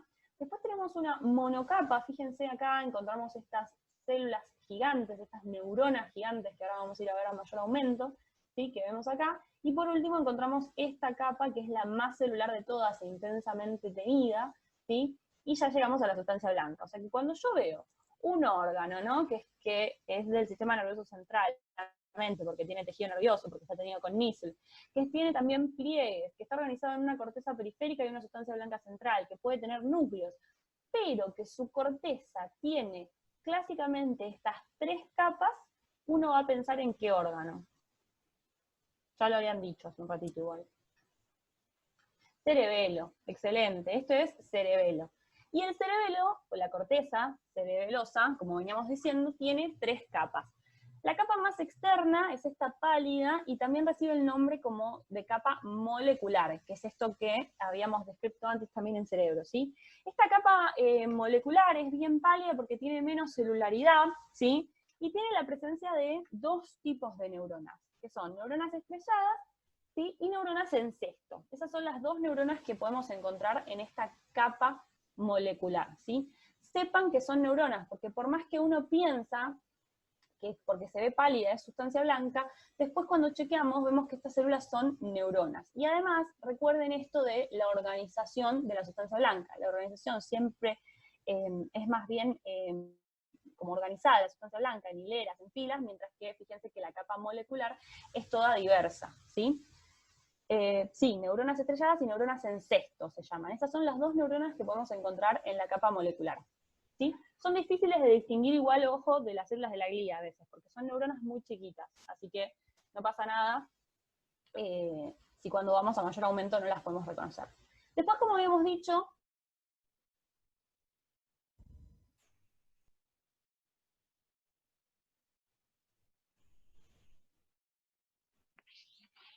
Ahí te puse hospedadora, Vicky, para que puedas ir compartiendo la pantalla. bárbaro, gracias, Juani. ¿No? Bien, entonces, esperen que abro el chat. Bien. Esperamos 2 minutitos a ver si se suman el resto de los compañeros y retomamos.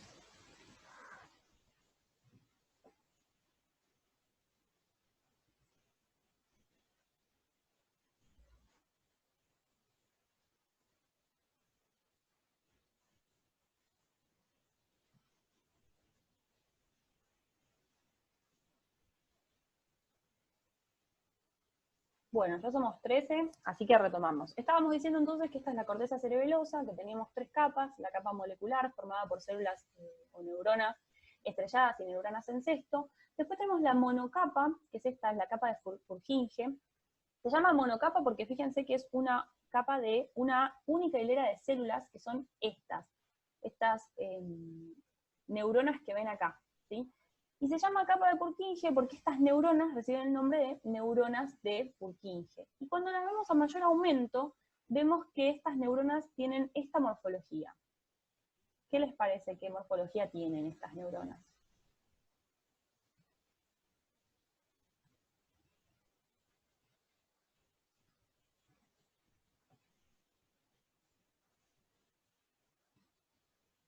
¿Qué morfología creen que tiene? Bueno, me salió medio feo el dibujo. Bien, piriforme, excelente. Estas son neuronas tipo piriformes.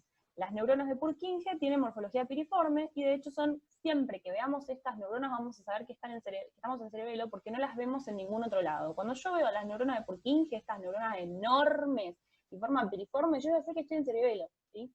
No hay lugar a duda.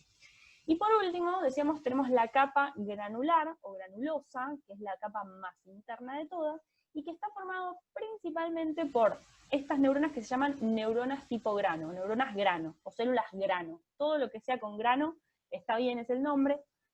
Estas son una de las pocas, de las neuronas más chiquitas que hay en el cuerpo, ¿sí? Y fíjense que son abundantes. Y también dentro de esta capa podemos encontrarnos otras neuronas que se llaman neuronas de Golgi también, ¿sí?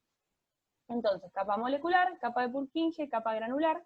Fíjense que los nombres son bastante fáciles para acordarnos hacernos acordar qué células están dentro de cada una de las capas. Bueno, ¿alguna duda de esto? ¿Las capas, todo bien?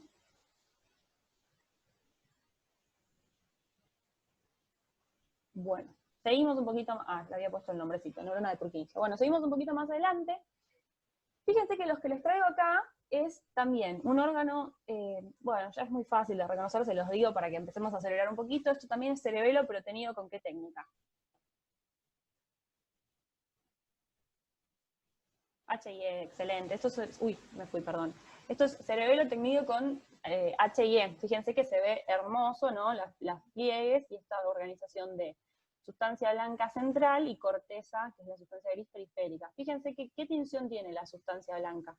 Eso está bueno que lo veamos. Es bien acidófila. ¿Por qué es acidófila la sustancia blanca? No por la mielina en sí.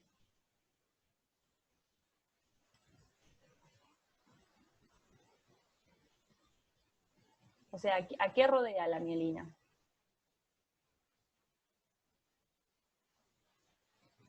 A los axones. Son los axones, que recuerden que los axones son prolongaciones, o sea, que tienen un eje central de microtúbulos, ¿sí? Entonces, esa gran cantidad de proteínas que forman el citoesqueleto interno de los axones son los que le van a dar la tinción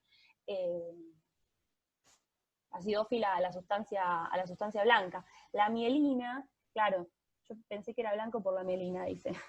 Claro, no, la mielina está, por supuesto, y como bien piensan, la mielina lo que daría era una tinción negativa, porque la mielina es lipídica, en realidad es una lipoproteína, ¿sí? Pero por la parte lipídica tendería a ser más pálido. Y de hecho no es una acidofilia tan intensa, pero es acidófilo porque justamente está cargado de proteínas la estructura central de los axones, ¿sí? Pero bueno, si no tuviéramos la mielina, les aseguro que esto sería muchísimo más acidófilo. Bueno, y fíjense que acá lo que vemos es de vuelta las capas, la capa molecular, que se ve muy, muy linda, ¿sí? La monocapa de neuronas de Purkinje y la capa granular. Y lo que podemos ver es que si hacemos un poquito de zoom en la zona de la capa granular, nos encontramos con regiones como estas. Ven que son zonas que se ve todo pálido, ¿no? Que no hay núcleos celulares y que yo veo palidez. ¿Alguien sabe por qué es importante reconocer estas zonas de palidez? ¿Qué puede haber acá? Estamos en la capa granular de la corteza cerebelosa y vemos zonas en donde no hay núcleos. Zonas que con esta técnica y con la técnica de Nissl también se verían pálidas porque no hay núcleos. ¿Alguien sabe de qué estoy hablando?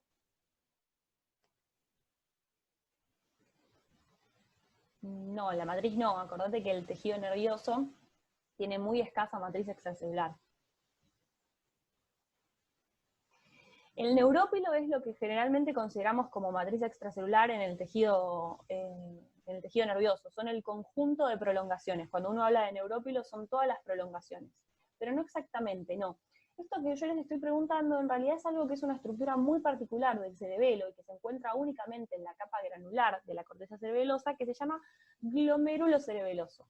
El glomérulo, exacto, ahí Belén lo dijo. El glomérulo cerebeloso no es nada más ni nada menos que un conjunto de sinapsis. Es una zona en donde solamente hay prolongaciones que están haciendo sinapsis ahí, ¿sí?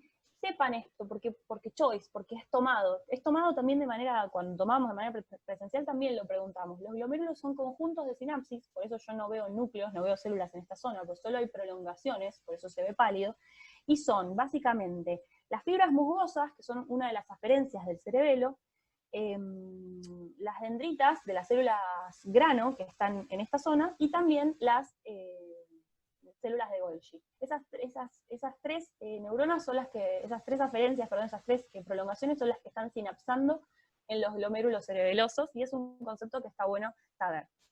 Bueno, y seguimos un poquito más adelante. Esto que les traigo acá es un preparado de cerebelo también, pero tenido con esta técnica. ¿Alguien sabe cuál es? No, Mason es un tricrómico que se utilizaba para tener fibras de colágeno. Bien, Cajal, esta es la técnica de Cajal, es la impregnación argéntica de Cajal, ¿sí? Y fíjense que lo que nos permite ver esta impregnación es fibras, o sea, prolongaciones. Cuando yo hago la técnica de Cajal, lo que busco ver son prolongaciones. Lo que es positivo para la técnica son prolongaciones. Entonces, todo este eje central, ¿qué es? Esto que vemos acá, que se ve muy tenido. ¿Qué parte del cerebelo sería? La sustancia blanca, excelente. Fíjense que se ve retenida porque justamente está llena de prolongaciones. Si hacemos zoom en esta zona, nos vamos a encontrar lo mismo acá. Esto es la sustancia blanca bien tenida, llena de prolongaciones. Y después nos encontramos acá, la capa molecular, la monocapa de células de Purkinje y la capa granular o granulosa, donde estarían las células grano. Y fíjense que si hacemos un poquito más de zoom, lo que nos permite ver son distintas prolongaciones. Por un lado, podemos ver las neuronas de Purkinje, ¿sí? Y fíjense que lo que podemos ver es que sus dendritas salen y se ramifican en toda la capa molecular, ¿sí? Miren acá, ven, esta es la neurona de Purkinje y sale hacia arriba todas sus dendritas, todo esto que ven acá. Creo que les traje otra imagen, a ver. Sí, miren acá. Esta no es la misma técnica, en realidad esta es de Golgi, pero para que vean la ramificación de las dendritas de una neurona de Purkinje. Miren cómo se ramifica hermosamente. Bueno, eso es lo que estaríamos viendo en esta zona no tan marcado. Las dendritas de las neuronas de Purkinje. Otra cosa que podemos apreciar es que alrededor de las neuronas de Purkinje vemos como prolongaciones, ¿no? ¿Ven que hay prolongaciones que las rodean, que abrazan estas neuronas? ¿Se ve o no se ve? Bien, esto que está acá es lo que está formando lo que se conoce como el cesto.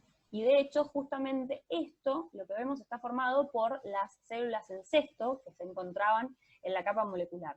¿Qué es lo que sucede? Las células en cesto envían sus axones a formarle este cesto a las neuronas de Purkinje, ¿sí? Y después, otra cosa que podemos apreciar son estas fibras que ven acá en la capa molecular, ¿sí? Que las ven que son como longitudinales, que son paralelas, que siguen el eje mayor de la capa. Esto que ven acá, esto se llaman fibras paralelas. ¿Alguien sabe qué son? Por ahí es una pregunta muy profunda para por ahí este TP, pero son fibras, ¿sí? Pero ¿de dónde provienen? Era mi pregunta. O sea, son, ¿qué? ¿Alguien sabe?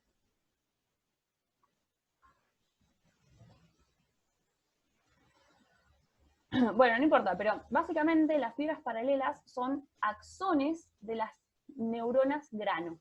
Las células o neuronas grano que se encuentran en la capa granular están como invertidas, y sus axones se dirigen hacia afuera, hacia la capa molecular, y cuando llegan a la capa molecular se abren en dos y forman estas fibras paralelas, ¿sí?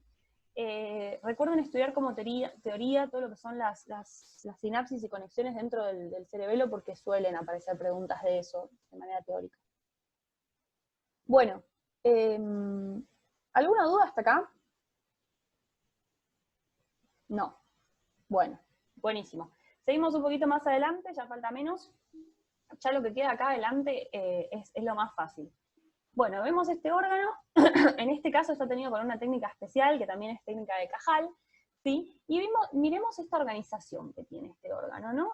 Fijémonos que tiene una zona central, en este caso, ¿sí? Y una zona periférica, con condiciones muy distintas, ¿no? Y fíjense que tenemos un orificio central, pero que es muy pequeño. Yo no sé si podría catalogar a este órgano como hueco, en este caso, pero está el orificio central bastante pequeño. Después tenemos esta zona, ¿sí? De tejido nervioso que está organizado como en astas, ¿la ven? Y por último tenemos la zona más periférica, que si le damos un poquito de zoom, lo que nos vamos a encontrar es, si hacemos zoom en esta zona central, nos encontramos con estas células. ¿Qué les parece que son estas células gigantes? Núcleo central. ¿Qué tipo de células son?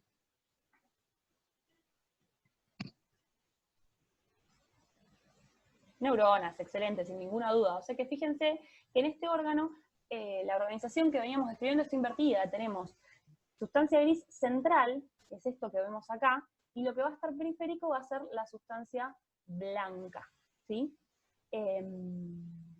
Entonces, sustancia gris central, sustancia blanca periférica. Este patrón de organización, este órgano con esta morfología, con la sustancia gris central y la sustancia blanca periférica, con un pequeño conducto central, y esta organización en astas, ¿alguien sabe? Ya me puede dar el diagnóstico de este órgano, súper fácil. Médula espinal, excelente, esto es la médula espinal, ¿sí? En este caso está tenido con la técnica de Cajal. Y estas neuronas que estaban acá en la médula espinal, ¿sí? Que se encuentran particularmente en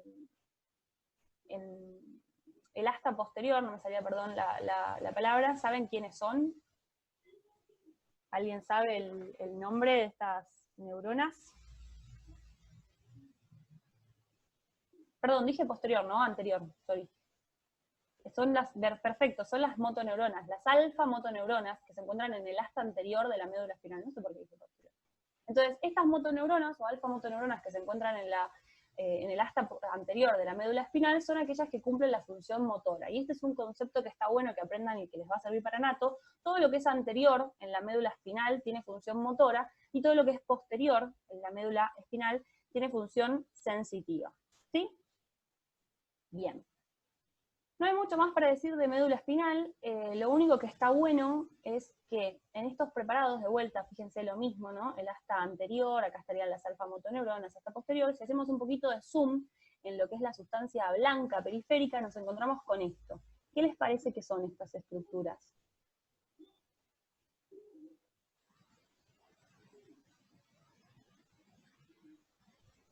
Son, claro, se aparece en un nervio, ¿no? No es exactamente un nervio, porque recuerden que los nervios son propios del sistema nervioso periférico, y esto es médula espinal, o sea que estamos en el sistema nervioso central, pero parecen nervios, y excelente. Lo que estamos viendo es que acá en el centro pasan prolongaciones, como axones, ¿no? Que están rodeados por la vaina de mielina, que está formada por las células de Schwann, ¿sí? Solamente para que veamos eso. Esto sería un corte transversal, pero fíjense que desde la zona de sustancia gris, esas prolongaciones provienen desde esta zona y los podemos seguir también. Esto que ven acá a manera de haz, que son prolongaciones, son axones que provienen de la sustancia gris, pero en corte longitudinal, ¿no? Entonces corte longitudinal, corte transversal de las prolongaciones, rodeados por la vaina de mielina.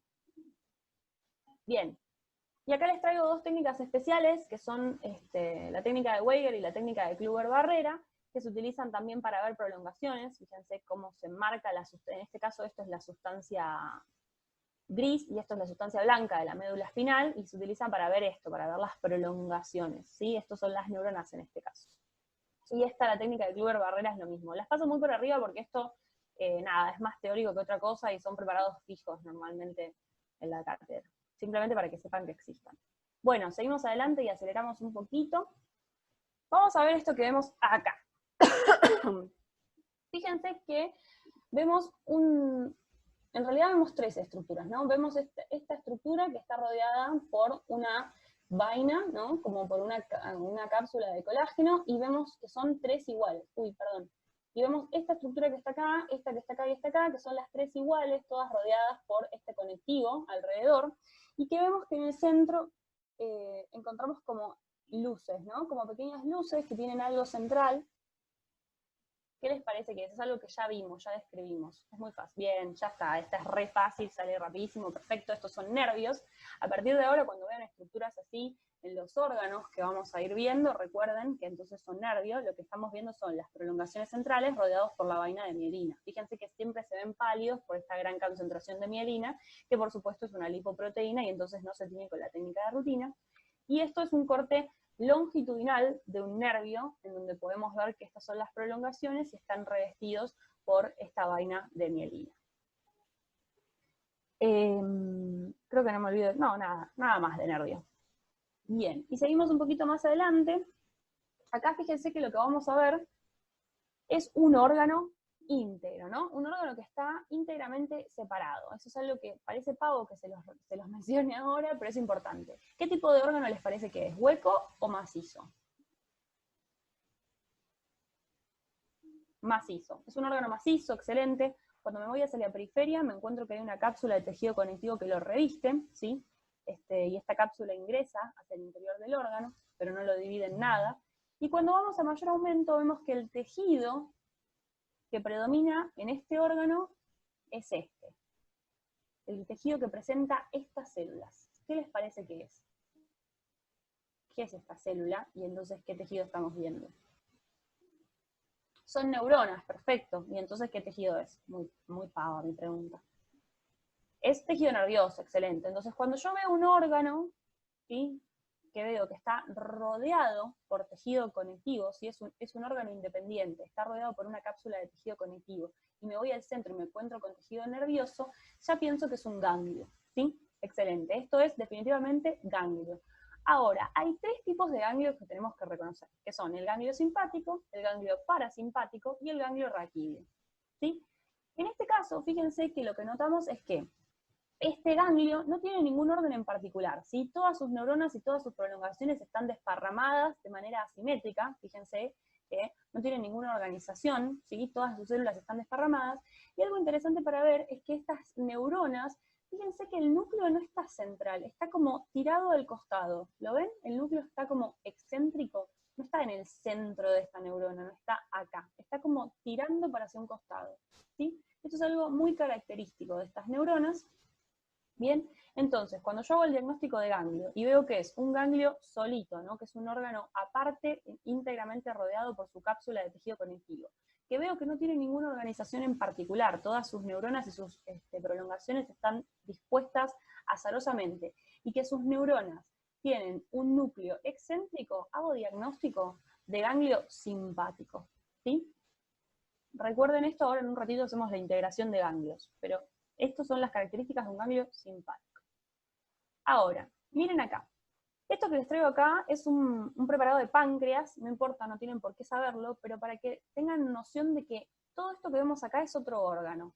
Y fíjense que en el medio de todo este tejido que forma parte de otro órgano, me encuentro con esto. ¿A quién les hacen acordar a estas células? ¿Qué son estas células que ven acá? Neuronas, de vuelta. Entonces, cuando yo me encuentro una masa de neuronas en medio de un órgano, voy a pensar que estoy viendo un ganglio, ¿sí? Entonces este es un ganglio que se encuentra en la pared de los órganos, ¿sí? En la pared no, en el parénquima, dentro de los órganos. Es un ganglio que se encuentra dentro de los órganos. Y fíjense que en este ganglio pasa algo interesante, y es que todas sus neuronas se van como hacia la periferia de este ganglio y se organizan para que las prolongaciones salgan por el mismo lugar. ¿Ven que están como ordenaditas, como las neuronas hacia la periferia, y como si para hacia este lado del ganglio salieran las prolongaciones? Bueno, esto es una organización particular que tiene este ganglio. Entonces es un ganglio que se encuentra dentro de la pared de los órganos, que sus neuronas están organizadas, cosa de que sus prolongaciones salen todas juntas para el mismo lado, y de vuelta pasa lo mismo, por ahí en esta imagen no se ve tanto, pero sus núcleos son excéntricos. Estas neuronas tienen, miren, acá sí se ve. Esta es toda la neurona y fíjense que el núcleo es bien excéntrico. Cuando yo veo estas características, hago diagnóstico de ganglio parasimpático. Recuerden las diferencias, ¿sí? Ahora las repasamos igual. Y vamos a ver el último, el diagnóstico ya lo tenemos dado por sentado, ¿sí? Pero fíjense en estos ganglios que vemos acá, ¿no? Claramente estoy viendo neuronas, de vuelta pasa esto de que las neuronas en este ganglio se van hacia la periferia y todas las prolongaciones se organizan para salir juntas. Fíjense, ¿ven? Todas las neuronas organizadas hacia la periferia de estos órganos y las prolongaciones que salen hacia el centro para salir juntas, ¿sí? Pero la diferencia que vemos acá es que cómo está el núcleo de estas neuronas. Este es bien ¿qué? Central, excelente. Entonces este es un ganglio que es autónomo, es un ganglio que es un órgano en sí. Fíjense que está rodeado también por una cápsula de tejido conectivo, cuyas neuronas se encuentran periféricas y todas sus prolongaciones se organizan para salir centrales del ganglio, pero que los núcleos de estas neuronas son más bien centrales. Con esto hacemos el diagnóstico de ganglio raquídeo, ¿sí? Esto es la técnica de HIE y esto es la técnica de Cajal.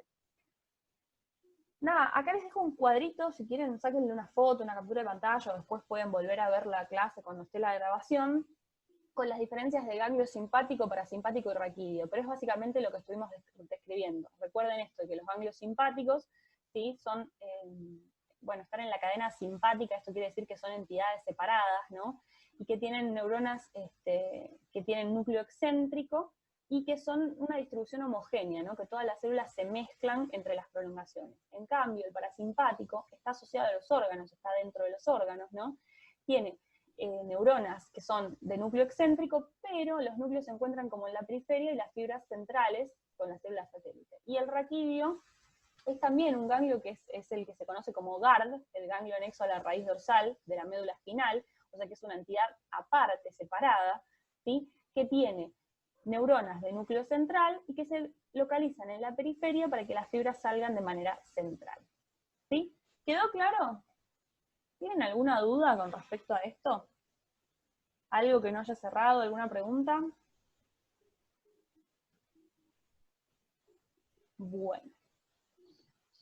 Bueno, ¿alguien se anima a leer este choice? Solo leerlo.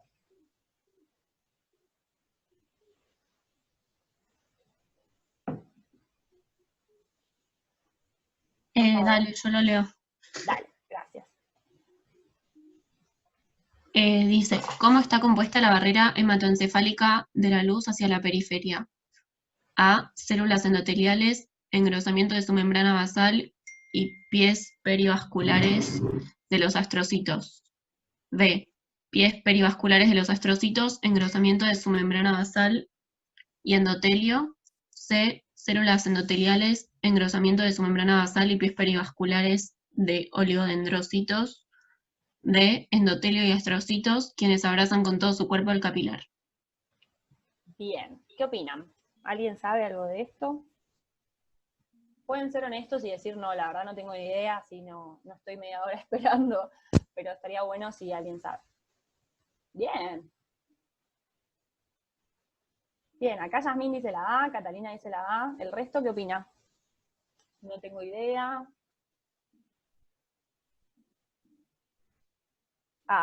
Bien, excelente. Develamos la respuesta correcta. Evidentemente esta pregunta fue muy fácil, muy bien. Excelente, la respuesta correcta era la A. Esta es la organización de la barrera. Recuerden, esta organización es muy característica, ¿sí? Las células endoteliales, el engrosamiento de la membrana basal y algo más, ¿sí? Siempre algún otro grupo de células, es lo que forman la mayoría de las barreras en todo el cuerpo. Así que es algo bueno que empiecen a familiarizarse con el concepto de barreras, ¿sí?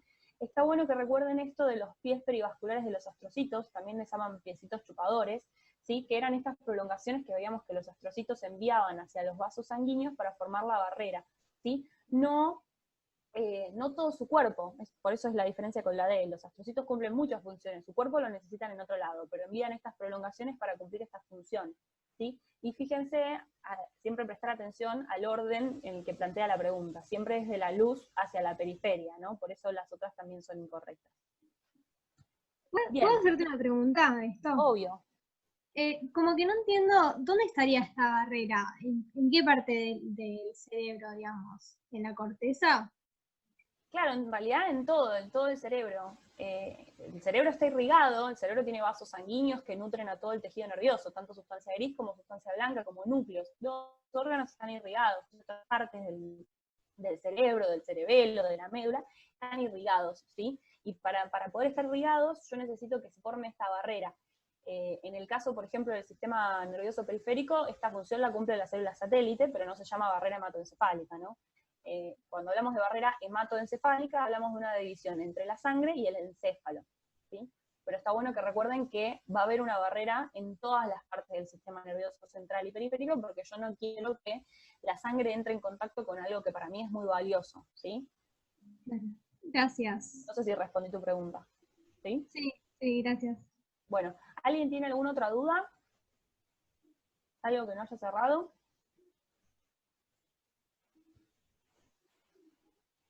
Bueno, miren, acá quedan dos casos clínicos, pero yo sé que ustedes están muy a full. Si quieren, los libero. Si tienen ganas, los hacemos, los resolvemos. Si tienen ganas de seguir un poquito más, los resolvemos. Pero si alguno se quiere ir porque necesita estudiar o algo, con toda tranquilidad vaya, ¿sí? ¿Qué opinan? ¿Tienen ganas de hacerlo? ¿Seguimos o prefieren ir a estudiar? Porque esto obviamente no se los van a tomar. Están buenos los casos igual, ¿eh? Sí, Pero a mí sí, me como dice encanta. Vicky, no se lo van a tomar. Esta es la parte que a mí de la clase más me gusta, pero les doy la libertad, si alguno se quiere retirar, retírese. Bueno, dale, seguimos, parece que hay quórum. Bueno, vamos a hacer los casitos clínicos, ¿sí? Hasta acá todo lo que vimos fue tejido y sistema nervioso. Si tienen dudas nos pueden escribir por el CITEP. Es un tema muy importante y la cátedra suele tomarlo mucho, así que no lo cuelguen, ¿sí? Y bueno, y ahora vamos a ver un poquito de aplicación clínica. La aplicación clínica del sistema nervioso para mí siempre fue la más difícil. Todos los otros salen mucho más fácil. Para mí sistema nervioso, todo lo que es clínica siempre cuesta más, pero bueno, esto es una apreciación personal. Así que no me voy a enojar si no casan uno de los casos. Se los tiro de antemano. Bien. Bueno, vamos al caso clínico número 1. ¿Alguien tiene ganas de leer? Por favor. ¿Se me escuchan? Sí, dale. No veo quién me habla, perdón. Yo, Yasmín. Yasmín, dale, gracias, Yasmín, lee el caso. Usted es un médico clínico que se encuentra de guardia en el hospital Lucio Meléndez de Adrogué. No sé cómo se dice eso. Adrogué. Justo conectado por ir al laboratorio a reclamar unos resultados, una enfermera lo detiene y le pide que revise sin demora a un paciente. ¿Alguien conoce a Matías Mielina, un joven de 27 años de edad que ingresa a la guardia acompañado por su novia? Mati relata que desde la mañana siente un hormigueo en las manos y en los pies y que ahora le subió a los brazos y piernas. Además, refiere dificultad para hablar y mover la cara, como si no tuvieran la fuerza para hacerlo. Usted lo interroga por antecedentes de enfermedad y Matías le comenta que siempre fue alguien muy sano. En este momento, su novia recuerda que hace 2 semanas atrás habían pedido pollo frito a una nueva roticería del barrio y que les cayó un poco mal. Prefieren haber tenido náuseas y vómitos por 3 días. Bien, muchas gracias. Algunas aclaraciones. Adrogué es una zona, es un es un barrio de zona sur. Uy, ¿nos quedamos sin tiempo? Ah, no, todavía no. Vamos, que 10 minutos. Vamos. Adrogué, chicos, es un barrio de zona sur. Qué dolor, aguante el conurbano. Nada. Bien. Claro. Algunos comentarios. Acá decimos que Matías siente un hormigueo. Cuando las personas refieren hormigueo, es esa sensación como de que se te duermen las manos y los pies, eso en medicina se llama parestesia. Y fíjense que esta parestesia que tiene Juan, ya le cambié el nombre, Matías, subió desde sus dedos hasta sus brazos y piernas. Eso se llama parestesia ascendente, como que se va acercando, ¿sí? Encima, Juan, otra vez con Juan, encima Matías tiene como dificultad para hablar, como si hablara medio así, como si le estuviera empezando a costar mover la cara, ¿sí? Y le pesa, como que de repente tiene debilidad, ¿no? Y algún dato que parece menor, pero no, hace 2 semanas se clavaron un pollo frito que les cayó bastante mal y estuvieron con una descompostura interesante. Bueno, seguimos un poquito más adelante con el caso. Bueno, estos cortitos se los leo yo. Al examen físico, Matías presenta debilidad muscular en miembros superiores y miembros inferiores, y también la cara. O sea, lo que tiene es debilidad. No solamente tiene parestesias, esta sensación de hormigueo, sino que también va a tener algo que se llama paresia. Paresia es cuando tiene debilidad, ¿sí? Le cuesta mover, tiene poca fuerza muscular. Tiene hiporreflexia, esto quiere decir que cuando le tengo los reflejos, ¿vieron el reflejo rotuliano? Eso de que me golpean la rodilla y se me mueve la pierna sola, bueno, eso lo hace muy despacito, pero el tono muscular está conservado. Esto quiere decir que su músculo está normal, que está durito, que no es que está atrófico, que no lo puede mover hace un montón. Esto me indica que la patología es bien aguda, ¿sí? Que el tono esté conservado es que es bien agudo. Entonces, ¿qué tejido u órgano podría estar afectado en nuestro paciente Matías? ¿Qué opinan? Médula espinal, ¿Cómo? médula espinal hasta Bueno, posterior. podría ser la médula, pero recordemos que la médula inerva todo el cuerpo, o sea que tendría que tener otro tipo de alteraciones también. Por ejemplo, podría tener problemas para hacer pis, podría no poder controlar la vejiga, no poder controlar el reflejo defecatorio, pero va por ahí. ¿Qué otra cosa podría estar afectada en nuestro paciente antes de llegar a la médula espinal? O después de la médula espinal en realidad. Los nervios periféricos. Bien, esto empezó por los nervios, ¿sí? Viene primero por los nervios. Recuerden que está ascendiendo, o sea que él primero tenía el compromiso de los dedos y ahora empieza con los brazos y las piernas, o sea que viene haciendo el recorrido al revés. O sea que el problema probablemente esté en los nervios por ahora. ¿Y qué alteración podría explicar los síntomas de Juan? ¿Qué problema podríamos tener en los nervios para que tenga esta sintomatología? Compresión. ¿Cómo? Una compresión. Pero de todos los nervios de cada uno de los dedos, de todos los nervios de las piernas, de la cara, todo junto. No. ¿Qué otra cosa podría afectar a los nervios? Una hernia. Más bien, ¿qué alteración podrían tener estos nervios que expliquen sus síntomas, no? Ahí Kevin pregunta si hay algo con la mielina. Bien, Kevin, ¿qué podría estar pasando en este paciente con la mielina? ¿Alguien sabe? ¿Se le ocurre? ¿Y por qué? Que no hay buena mielinización, bien, que no están mielinizados bien estos nervios. Bien, excelente, hay una falta de mielinización. Ojo, claro, entonces Jazmín dice, no, entonces no llegan los impulsos, excelente, no hay suficiente para transmitir la señal, excelente, perfecto, va por ese lado. Ojo con lo de falta de mielinización, más que falta, hay una destrucción, porque Juan hace unos días podía caminar perfectamente, porque hace un rato estaba re bien, y esto arrancó ahora, o sea que Lo que comenzó es una destrucción de esta mielina, pero no es una falta absoluta, porque si no Juan hubiera tenido síntomas toda su vida, ¿sí? Bueno, les cuento un poquito más, era un caso difícil, no se preocupen igual. Esto que tiene Juan se llama síndrome de Guillain-Barré, es un síndrome que es una alteración autoinmune que ataca a la vaina de mielina de los nervios, ¿sí? La vaina de mielina normalmente es así, y lo que pasa es que se producen anticuerpos contra esta vaina de mielina y se empieza a destruir. Y cuando se empieza a destruir la vaina de mielina, entonces la conducción se vuelve más lenta, y por eso Juan empieza a tener este hormigueo y esta debilidad muscular. Ahí viene la conexión con los vómitos y el pollo frito.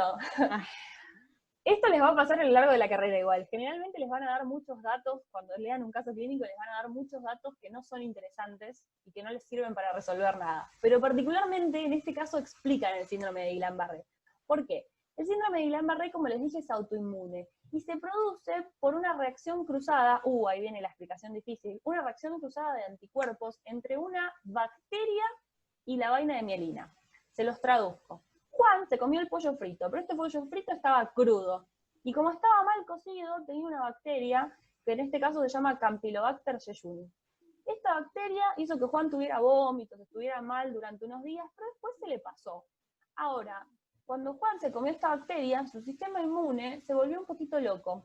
Y esta bacteria resulta que tiene una capsulita muy parecida a la vaina de mielina. Y se crearon anticuerpos que son originalmente para la cápsula de esta bacteria, pero este sistema inmune lo que hizo fue reconocer esa cápsula en la vaina de mielina y la atacó. Por eso es una enfermedad autoinmune. Entonces el propio cuerpo de Juan destruye su propia vaina de mielina y se producen estos síntomas. Y fíjense acá en estas imágenes cómo está la vaina de mielina. Fíjense que hay zonas que está totalmente desintegrada, en donde se perdió el espesor, ¿sí? Hay zonas directamente en donde ni siquiera está.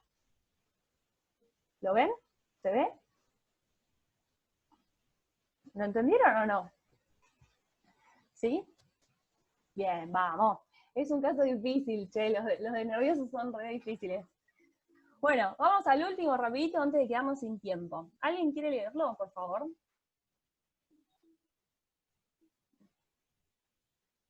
Yo leo. Dale, gracias. Ese mismo día, a la noche, llega Héctor Vascular, un hombre de 63 años de edad que ingresa a la guardia acompañado por su hija Verónica. Verónica refiere que hace una hora su padre, quien se encontraba cenando y viendo televisión, se quejó de un hormigueo en todo el lado izquierdo del cuerpo, parestesia faciobrachiocrural izquierda. Ella le consultó si quería ir a la guardia, a lo que Héctor contestó que no. Minutos después, Héctor casi no podía mover la mitad del cuerpo, y cuando la hija le preguntó qué le pasaba, Héctor no pudo articular palabra. Nada de lo que saliera de su boca sonaba ni parecía al español. Al examen físico, Héctor se encuentra muy alterado y balbucea. Se señala un ojo, y cuando le preguntamos si puede ver, niega con la cabeza. Además, presenta paresia faciobrachiocrural izquierda. A los pocos minutos, Héctor pierde el conocimiento, por lo que es internado para más estudios. Bien. ¿Qué órgano se puede encontrar afectado en Héctor, que tiene toda esta sintomatología? ¿Tronco encefálico? Bueno, podría ser el tronco, pero el tronco es de mucha integración. Nosotros aparte no vimos tronco hoy, pensemos en órganos que hayamos visto. Médula espinal, entonces. ¿Y el ojo? ¿Cómo explicamos lo del ojo? Claro, es el encéfalo, el cerebro, ¿sí? El cerebro está afectado en Héctor. ¿Y qué alteración podría explicar sus manifestaciones clínicas? ¿A alguien se le ocurre qué le podría haber pasado a Héctor? Es un caso re común, por ahí tienen algún conocido que les pasó. Parece como una ACV, dice Carmela. Bien, bien, perfecto. Lo que Héctor acaba de tener es un accidente cerebrovascular. En este caso isquémico, no tienen por qué saberlo. Toda la clínica que tuvo Sergio, dale que le estoy cambiando los nombres hoy. Toda la clínica que tuvo Héctor se explica porque de repente en su cerebro hubo una zona que no recibió sangre. Y esa zona que no recibe sangre se infartó. Es esto que vemos acá. Esto es una tomografía de cerebro en un corte axial, y lo que vemos es que esta zona, toda esta zona que está más oscura, es que no recibió irrigación. Y todo eso explica la clínica de Sergio. Chicos, nos estamos quedando sin tiempo, pero bueno, gracias por haberse quedado hasta el final. Si tienen alguna duda, nos encontramos en el CITEP. Así que muchísimos éxitos en Anato. Éxitos, éxitos. Nos vemos el viernes que viene. Cualquier cosa, como dijo Vicky, en el CITEP. ¿Sí? Chau, chau. Gracias. Chao, chao.